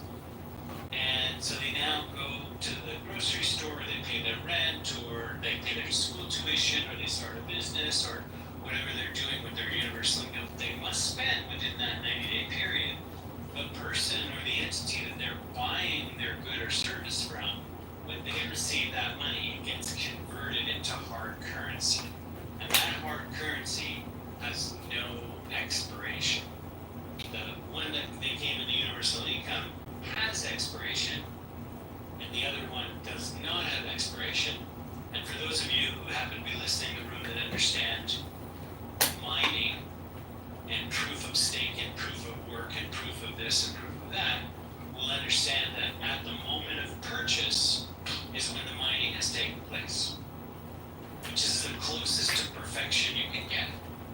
Because when you go from the Federal Reserve into a form of debt, you're mining the debt, you're mining the money into a debt, carrying a false debt just to keep the world economic system running. What we're talking about here is putting buying power in people's hands that gets converted into real hard and well-earned currency by those who provided a real valuable product or service that the people with buying power wanted to go out and buy. That's a working economy. Question. Yes. So, what is the limit on how much people would receive? How high can they set their daily limit? We're not putting a limit on it. Okay, so let's use an example. Okay, I choose $1 million a day. Okay. Yeah. I'm part of the participant.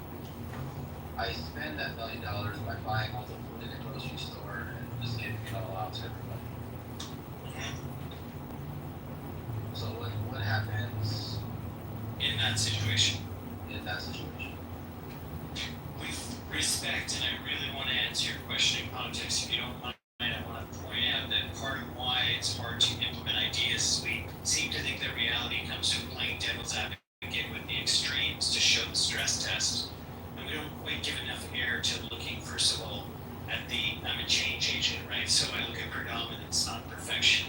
On the certainly 80% of effect of that activity, and somebody might, let's say, do an extraordinary $20,000 a month, let's say not $1 million a day, because they're going to have the job of spending that money, and they're going to find out that when they are taking on too much, they will actually have some penalty for that, right? And they're not going to be able to, because it's going to be a game like any other economic system, right? And so they're going to be, the only answer to the question about whether it's limited or not, right? There's going to be some checks and balances that are going to emerge when we test it and flesh it out. But I think if you want to understand it, it's first, before you take your oppositional side, is examining what parts of it actually work, right? Because if somebody receives an amount that's a higher amount than me, it doesn't matter, because we're not operating from a limit of money.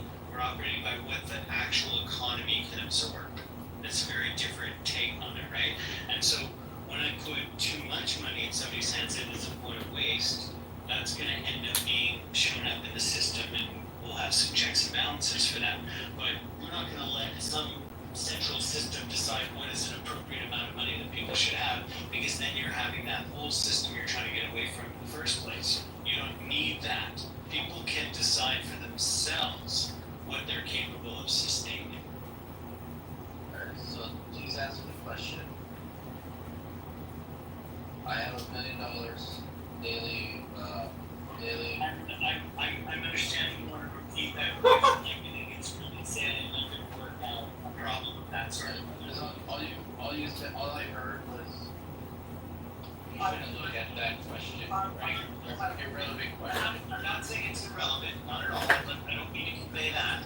But I will say, as a guy who's a project manager, I have certain kinds of questions I must ask, and then the ones I need to get to. And I'm sure that kind of question will come up even more.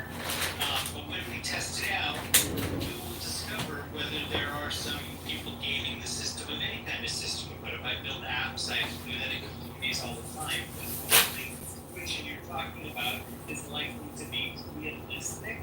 And so I will come to it as a team when I need to, and I don't really need your approval. I'm just saying to you, I am already moving forward with it without that question yet being. I'm not saying you're not able to do what you're doing. I'm asking a question. You're saying that it's not possible. No, I didn't say it's not possible. I asked you what the limit. No, you didn't say, you did not, I did not. I'd like to clarify for myself what I said. What I am saying is, I'm not saying it's not possible, but as a change agent for a living, I look at the 80%. Let me finish my statement, because I'm the author of this, right? I get to put my context on it, Jeremy, if you don't mind, even if you disagree. I look first in my implementation at the 80% of the problem, and then I will deal with the 20.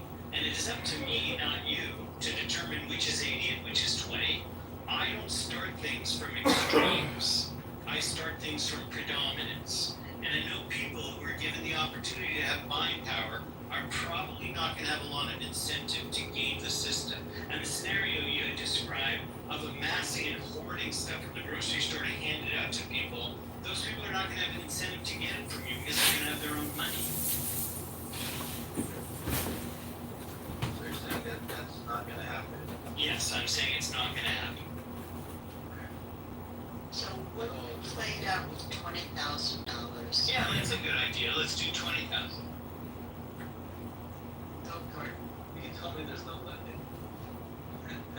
Yeah, I know, that's very good. And I thank you for allowing us to reasonably, talk this out.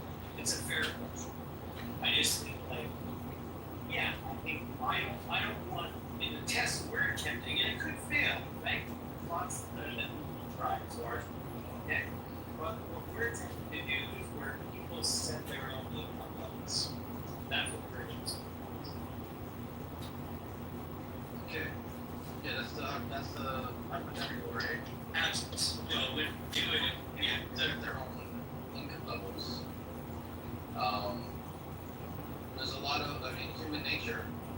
They're gonna say, okay, how much can I set it for? Right? Obviously, when things play out, things might balance themselves.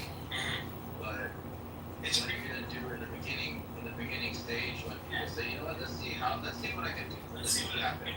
Yeah. No, I think it's fair, but just imagine how much different the world is going to be when people think this is a problem compared to the problem people have now, where they're scrounging around and unable to pay their bills, and then they get hit with a $400 unexpected bill. Something like 60% of America, and that's the richest country in the world, would have a real problem. Okay, that's a problem. The problem we have now is arguing about, can we handle the fact that we could end up having too much money? That's a pretty good change of problem. And as my friends who are much better change agents than me and group partners say, they say if you ask the wrong question, you solve the wrong problem. When you shift the question, people are asking from, what are we going to do with all the money we really have, from what are we going to do with the fact we don't have money, and we have to worry about all the stuff we're putting on our great-grandchildren and how they're going to have to pay off debt and all this bullshit that I've been hearing since I was a boy. I've been hearing how we're going to go off a cliff with the debt, like as if the Chinese are going to show up with trucks and start repossessing America. A little bit off topic. No, we're totally on topic. We're on the topic of money. They're on the topic of money. That's the topic. Is there enough money for this? And I'm saying the wrong question is there enough money? The wrong is there enough capacity for all the money we can put at it? Which is actually based on human beings. Human beings produce more wealth than they consume, but we call them consumers. And that language makes them smaller of a contributor than they are in fact. There has never been an economy on this planet Earth it's happened. People have fought about it to the death. Okay? Human beings are what propel the economy. And when you put dollars in their hands or any other form of buying power in their hands, they use it mostly very wisely. And I don't care if we do it by government or private, we ought to have 1,000 experiments. And I don't want to pick apart this experiment and that experiment, and you don't need to pick apart mine, you can if you want to, or anybody else's. But I'm going to fund thousands of them until we find ones that work. And I know other people who feel the same way that I do. Alright, I might have missed something. Where does the funds come from? I know you said that they're temporary funds. You use it or lose it. Where does the funds come from? Because the services that people buy with it, that's where they come from. Where does the funds that people receive come from? From the It's issued to them by nothing but an agreement. It's just literally fiated to them. No, but where's the actual money coming from to begin with, Daniel? But what is money? If money is $20,000 in my bank account, where does the money come from? Is money also Bitcoin today? Not just cash, right? Correct. Okay. And that's not made by a government, is it? Correct. Okay, it's made by human beings who collaborated and agreed that that has value, and otherwise it wouldn't have any value. So, when you say where does it come from, where did Bitcoin come from? It came only by nothing else. It came from humans. My question is, But humans are doing a specific thing, though, that I'm saying is adaptable to this conversation, which we need to do to have this conversation at all. so what you're saying is that, hundreds of thousands or millions of humans contribute to the money that is then distributed to everybody? I'm asking you, where's the source? The source is the wealth, not the money. That's the problem in this language of the way we say, where does the money come from? When I was a boy, my parents would say, Well, then why would we talk this stuff like the way we say things? It doesn't seem like it's current with the way you say stuff. Like that's the way we're taught. I'm sorry if a lot of us weren't taught like a the education, but it can be learned the right way. So if there's a right way for us to say money and other things or dividend or whatever, it's certainly open to learning because my school deals us money. I don't know. Yeah, I didn't know any of this. I was about to say my parents taught me that money doesn't grow on trees, but they didn't tell me what tree it grows on. The tree it does grow on is the tree of agreement. See, we think wealth is based on resources and possessions and all that shit. It's not. It's based on agreement. The DRC is the second lowest, poorest country on earth, and they have 24 trillion in the ground. They have very little agreement. They have a lot of war. Okay, agreement is what makes wealth, not war. Even though we treat it like a wartime economy. Why do we measure people's possession, land, homes, and things they own if it's not? Because that's what people in the world.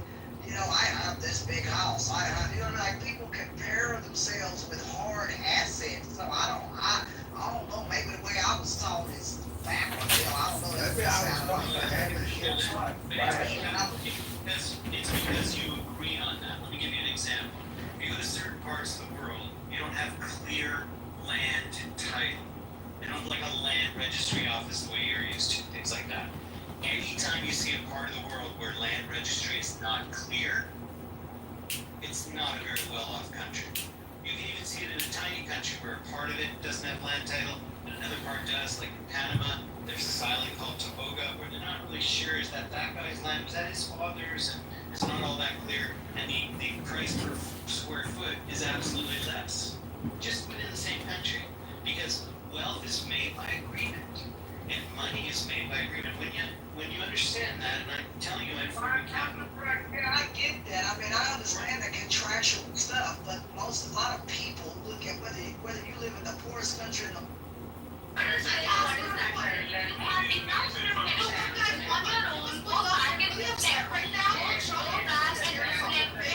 It gets bad right now because Trump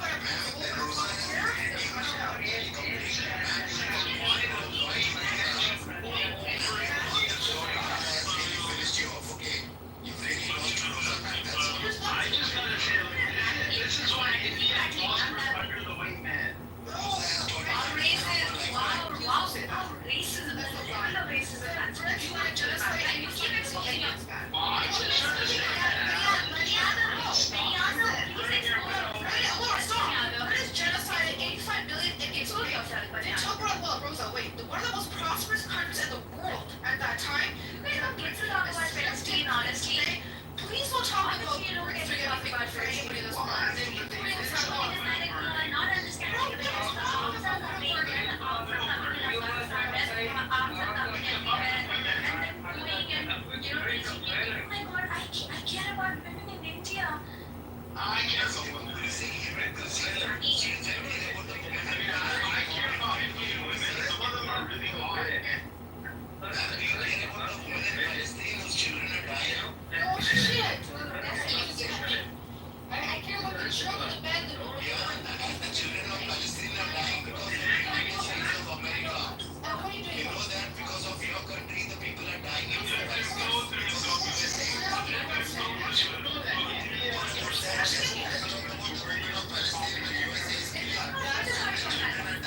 They think that they will compare India and America and we will be like, yes, they are comparable. No, they are not.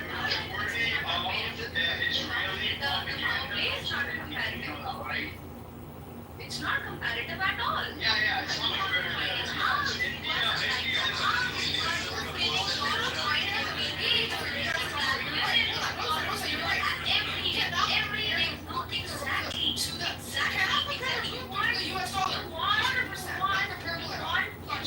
You want us to talk to you properly about the power dynamics. We are ready, but do not compare us with USA. I'll tell you why. Yes, that is what I'm saying. Okay, US is such a better place to live. No, it's not. Because I have been to US multiple times. I did not. I know everything about Modi. I oppose him day in and day night. No, you don't know me. You don't know my politics. You don't know from where I come from. Listen, I'm projecting. You don't know my work. You know the Modi fucking government trying to send their We know that. assassinate? Yes, we know that. How you guys that's the crux that you have in your government, okay? What about, is it a money that's been sanctioned? Yes, nobody Is it money or money? Nobody is supporting that. Nobody is Been supporting charged that. with fraud? No, nobody is This supporting ain't that. that trying to take basically ghetto ass fraud and shit and corruption. And then apply to America and it's fucked. What is that? What happened there again? Hold on, what happened again? Was that money or a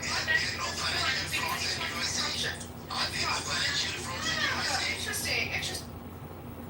Are there no financial frauds in USA by Bill Gates, Mark Zuckerberg, what's that guy, that Tesla guy, Elon Musk? One second. Is the government, what the government sending fucking groups trying to assassinate Sikhs, citizens, and Canadian Americans so they got found out? How horrific is that? How fucking is You want to hear the answer? want that, right? You asked me, let's talk about it. You want to hear the answer? I hope so. Well, but promise us you're not going to interrupt again as you've been doing. Because Rhoda's been speaking over me as well, so you go ahead, bro. Do not interrupt.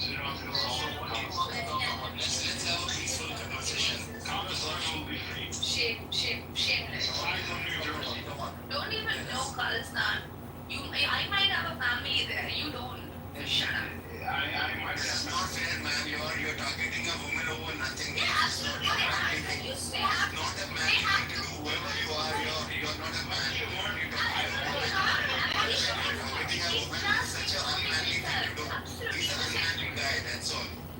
I mean, you're targeting her over Khalistan. You don't even know who she is. How can you just call her a terrorist? That's such an unmanly thing to do, man. That's all, brother. I like Turkey. Now tell me, what do you want to talk about? What do you want to talk about India? What rapes? I'm ready to talk about that. There's nothing like it.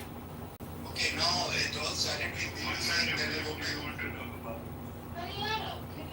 No, it's this was coming on the show, right?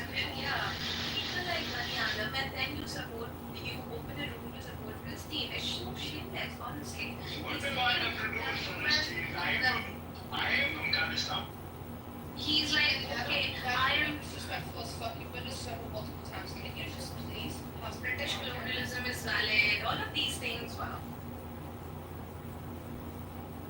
Okay, so what's the point being made here? I'm confused here.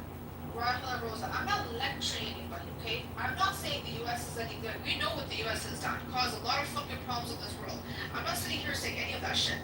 But you are deflecting and not speaking on the problems that do exist in India as we speak. Rahul was saying that there was no rape. Hold on, let me finish. Rahul was saying there was no rape that occurred in an ambulance. There's no rape that occurred in the hospital.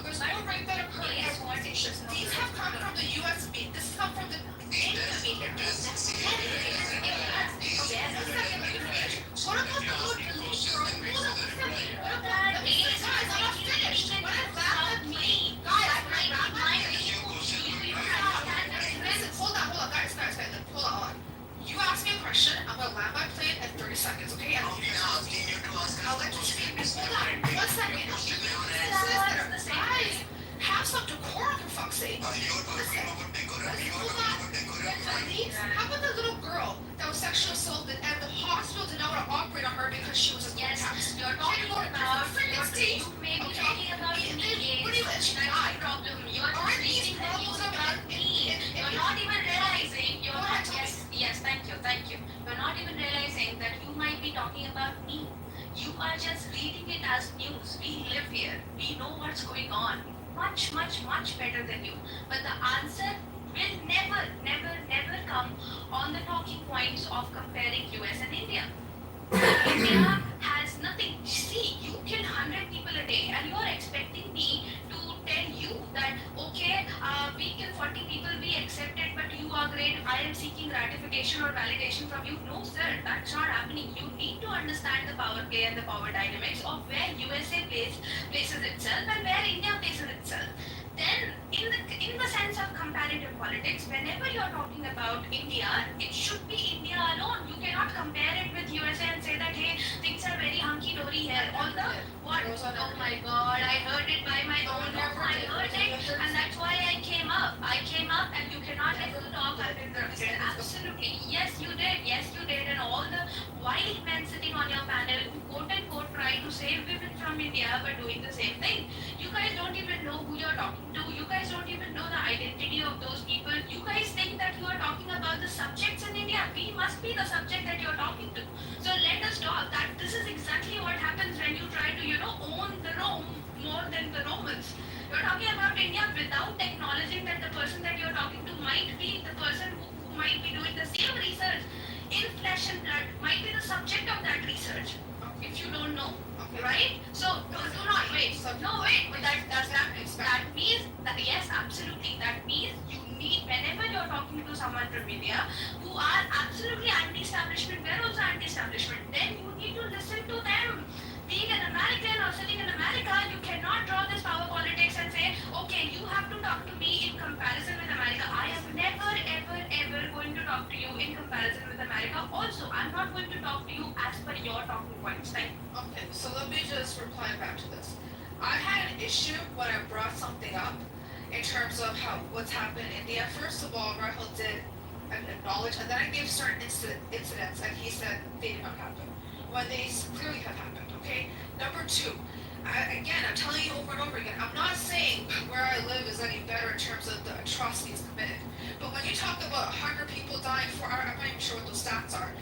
Look at the disaster of India. So when you look at the GDP per capita, it is horrific. I don't want to look at the racist. Thank you, bye.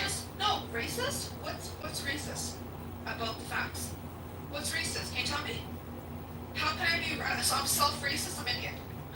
What do you mean? What was that? She left. What is wrong with these people? Fuck's sake. Benny Adam, bro, you gotta chill out. Is he still here? Fuck. Amir started this. So you last one, sir, you bring me up my leader. I just saw your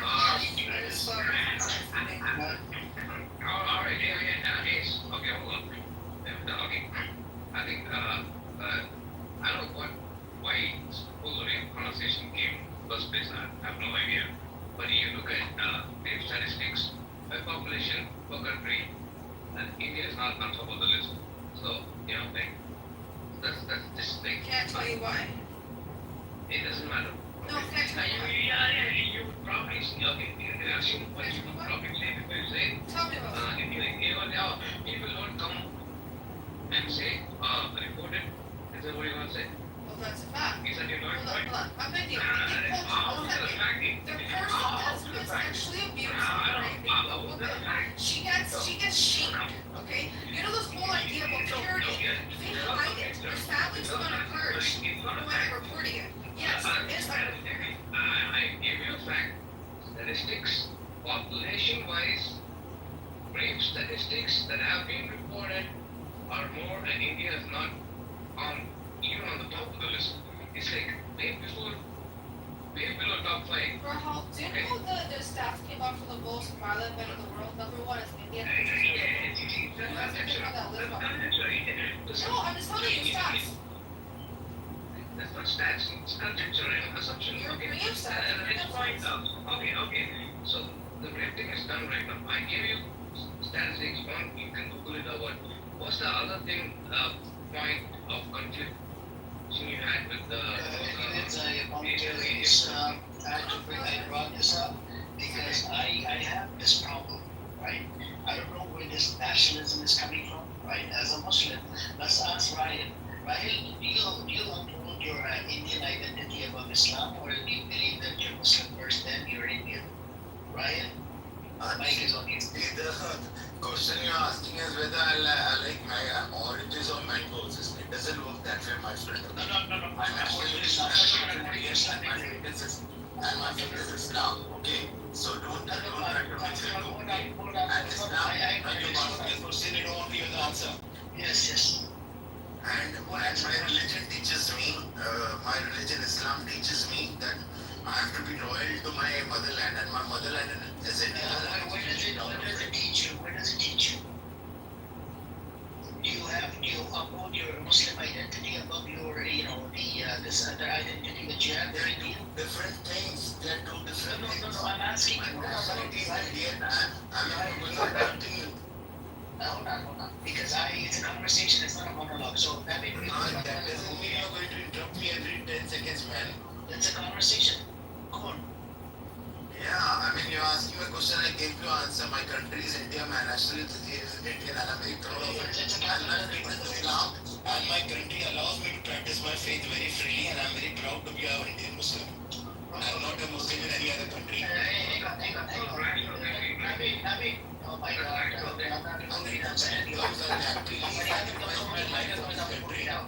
Hold on, right. My question again to you. Do you uphold your Muslim identity above your Indian identity? If you do that, that's a kufri statement to say according to the religion. So if you do that, just like the Turks do that, that takes you out of Islam. That's what I'm saying.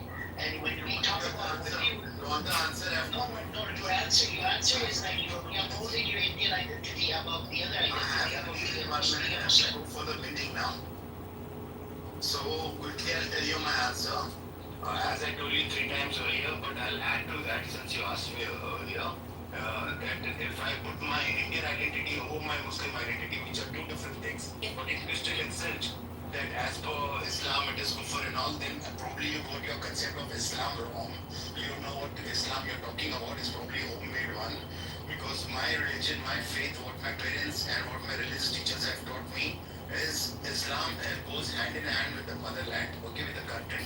And as I told earlier, I'm very proud to be an Indian Muslim, and this country gives me all the right to get educated, to grow, prosper, make a decent living, look after my family, exercise all my rights which I need as a Muslim.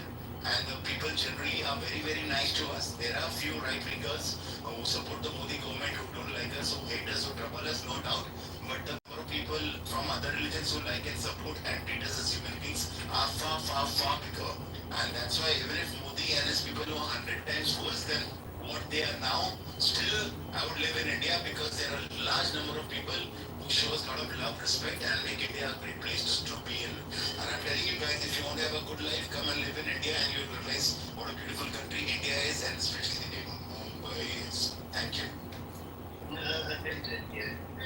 My problem is the nationalism. It's a fucking disease. I don't know where this is coming from, but anyways, yeah. I think you should ask your scholars, right, about this nationalism. No, we can have it. No, I'm not talking about problems. I'm talking about the holding a Muslim identity, right? You're Muslim first because you're part of the Ummah. You're not Indian first. You see what I'm saying? When it comes down to it, you're Muslim first, you're not Indian first. Because we're all part of the same Ummah. I don't know what you're about. That's a different thing to say. I'm an army guy in India and I have to fight a Muslim guy in the Pakistan army. I will fight him for the sake of my country. Hold on. Do you know that you should only fight for the religion? According to the religion, you don't fight for... You have your concept of Islam wrong, my brother. You're preaching radical Islam, which is not correct. Why did you join the ISIS or Al-Qaeda? Provide the evidence from the drug. You are a member of ISIS. The way you're talking, you sound like ISIS. Oh my God. Seriously, man, this guy doesn't have any... What kind of rubbish are you talking? That we let me fight for religion. Oh, this is not right. Some of the worst people on this planet Earth, you know that, my friend. I'm going to fight for those creeps. I'm going to fight against people who are going to swear in the name of my religion. And I'm going to cause harm to Let me ask you this, Ryan. I'm going to fight people like Muslims like you who are going to harm non-Muslims, okay? Because you are a black spot on Islam. Ryan. You guys are a black spot on Islam. Ryan. What is the concept of Ummah according to Islam? Can you please tell me? My concept is that you people like you are a black spot on Islam and you need to be fought everywhere. You're like the ISIS. Okay. Bye-bye.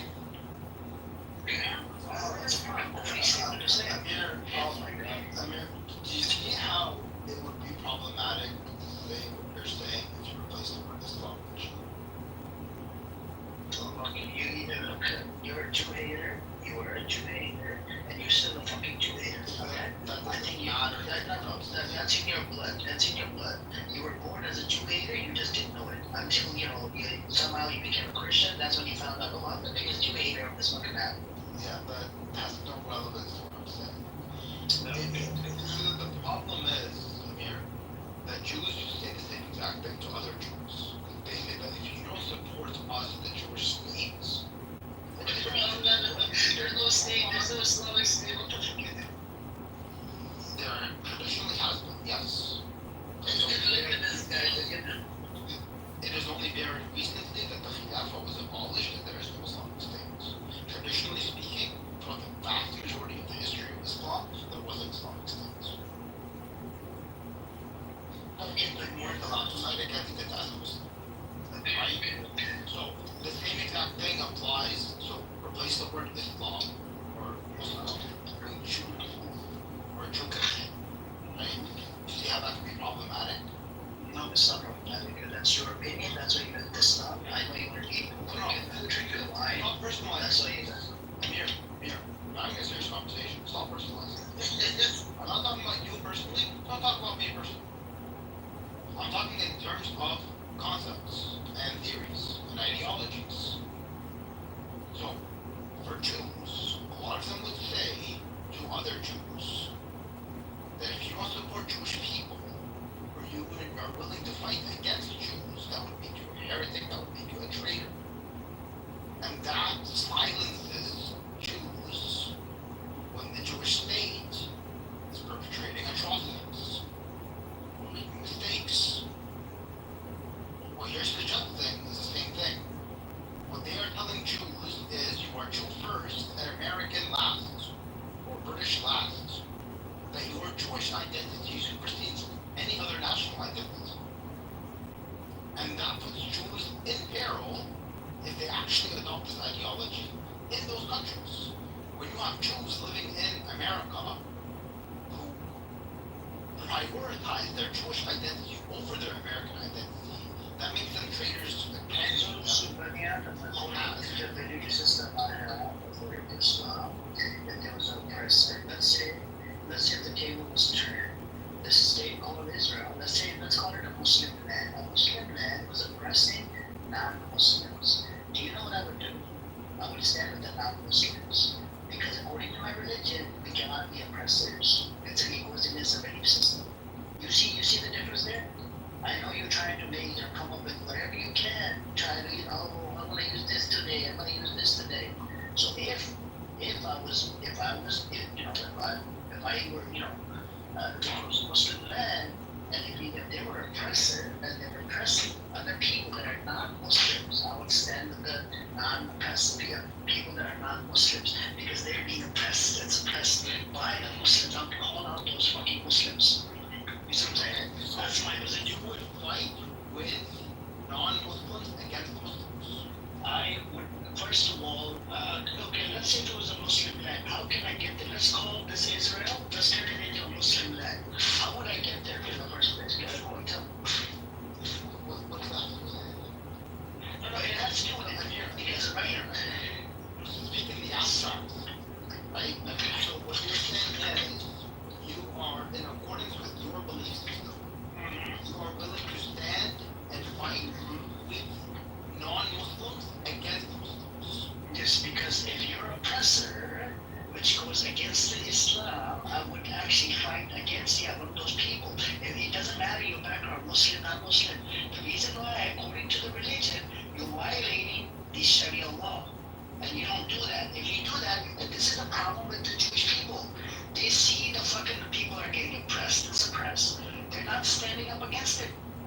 shut down by being called self-hating Jew. You see what I'm saying? And this is my problem. You stand up against your fucking oppressor, regardless of who's on the other side. Okay, so your identity is not necessarily that of Muslim.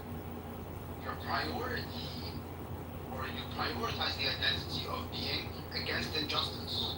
Okay, can he be a Muslim? Can he be a Muslim and be an oppressor? Yes.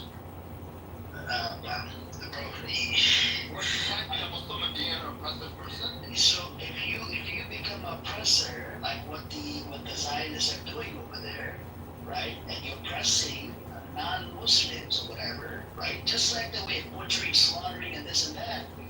Your actions, I can only judge based on what's apparent to me, and I would look at you as a kafir. I would be like, fucking biggest kafir, get lost. I would actually do a takfir on that person. I would be happy to do a takfir because what's apparent to me, your actions are, that's how I can judge. You're telling me no Muslims have been oppressors? No, I'm not talking about historical. I'm talking about right now. Let's say if I was in a situation right now. Right now, I would have to look into it. No, you're telling me there are no Muslims that are oppressors. I would have to look into it. So Benny's right on this thing. You can be a Muslim and be an oppressor. You're committed a sin as being an oppressor. Right? So you can be a Muslim and commit a number of sins. You're still a Muslim. It depends. I mean, like if you think it's completely, for example, somebody who's doing some sin and they think it's completely okay and they say no, it's not a sin. I don't believe it. I think the Quran is wrong on this. I think you gotta. That person may not be a Muslim because if they believe that Allah is commanded, they're exempt from it, or that they just completely disagree with it. They disbelieve in the Quran, they rejected the Quran, and so that's one thing. Versus somebody who is committing sins and they are aware it's a sin, but they continue to do it, even if they just slightly have some type of awareness that it's a sin. But they literally completely reject the notion that it's a sin. You can still be Muslim, but I would do it. I would happy to do the takfir. I don't care because I can only judge what's apparent to me. And if you're going against the Sharia law, there are certain things that I don't tolerate. I would be happy to fight on the other side because I do not want any Muslims out there oppressing the other people, whether they're Muslim or not. it's your point from that standpoint. I do, but it doesn't say Because I believe in human rights and all of this is part of the deen. Of course it is, but there are Muslims who don't practice. They violate the deed. They'll commit sins essentially. Is what I'm trying to say, and they can be a boss who's abusive to their employees or steals from their wages. That person's committing other sins, but they can still be a Muslim. So. I got you. And your point, this guy who was here, nationalism, especially defending a country like India, which has a terrible track record against Muslims and other religious minorities and their caste system and so forth, to say that he would fight a Muslim country, if India was fighting a Muslim country, he would fight with India against that Muslim country. I think that guy is quite naive or has a blind eye or is afraid to speak out against his own country, the BJP. He doesn't fully righteous or come on, man. But it's nationalism. See, so do you remember I told you about this nationalism? I don't know where it started from. We had somebody that used to come here, his name was Abdullah from Turkey. Very nationalistic, right? And I came across a lot of people, even from Pakistan, nationalistic. I came across people that are from Bangladesh, nationalistic. I just don't get it. Like, where is this concept of nationalism coming from? Because as far as I know, these lands were drawn up by the Kufar, by the people, by the British or whatever, And if you look at the partition with India and Pakistan, a bunch of people got genocide. That's how this was created. So I just don't get it, man. This concept of nationalism, I have a big problem with that. He's got public nationalism, but he's the biggest nationalist on stage. Yeah, 100%.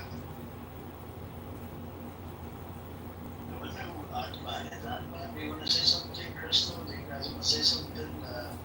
Al?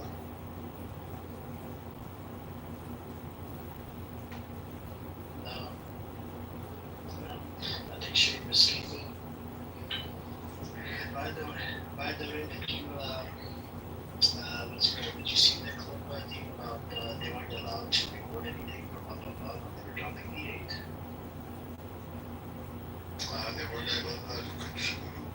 They were not allowed, they were telling riders around, if you're doing the airdrops, you can't record anything from the airplane. You know, they were doing the airdrops. Oh, they were there. So, there's that, and then, the countries are going to recognize Palestine as a state, but then Trump came out with the threat to Canada and said if you recognize Palestine, we're going to apply tariffs, we're going to have tariff war. So I don't know what they have on Trump. Do you think they have some sort of dirt on him? Yeah. Why did this guy get in power? And, this guy is one of the worst human beings in America.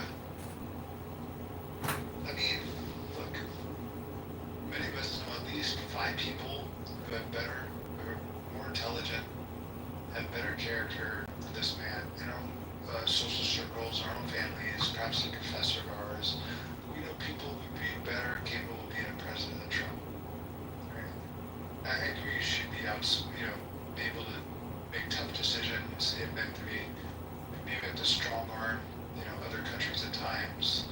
That's the nature of presidency. You gotta be tough and you can't have to be decisive. So that's a good quality, right? But when somebody who's has such terrible character,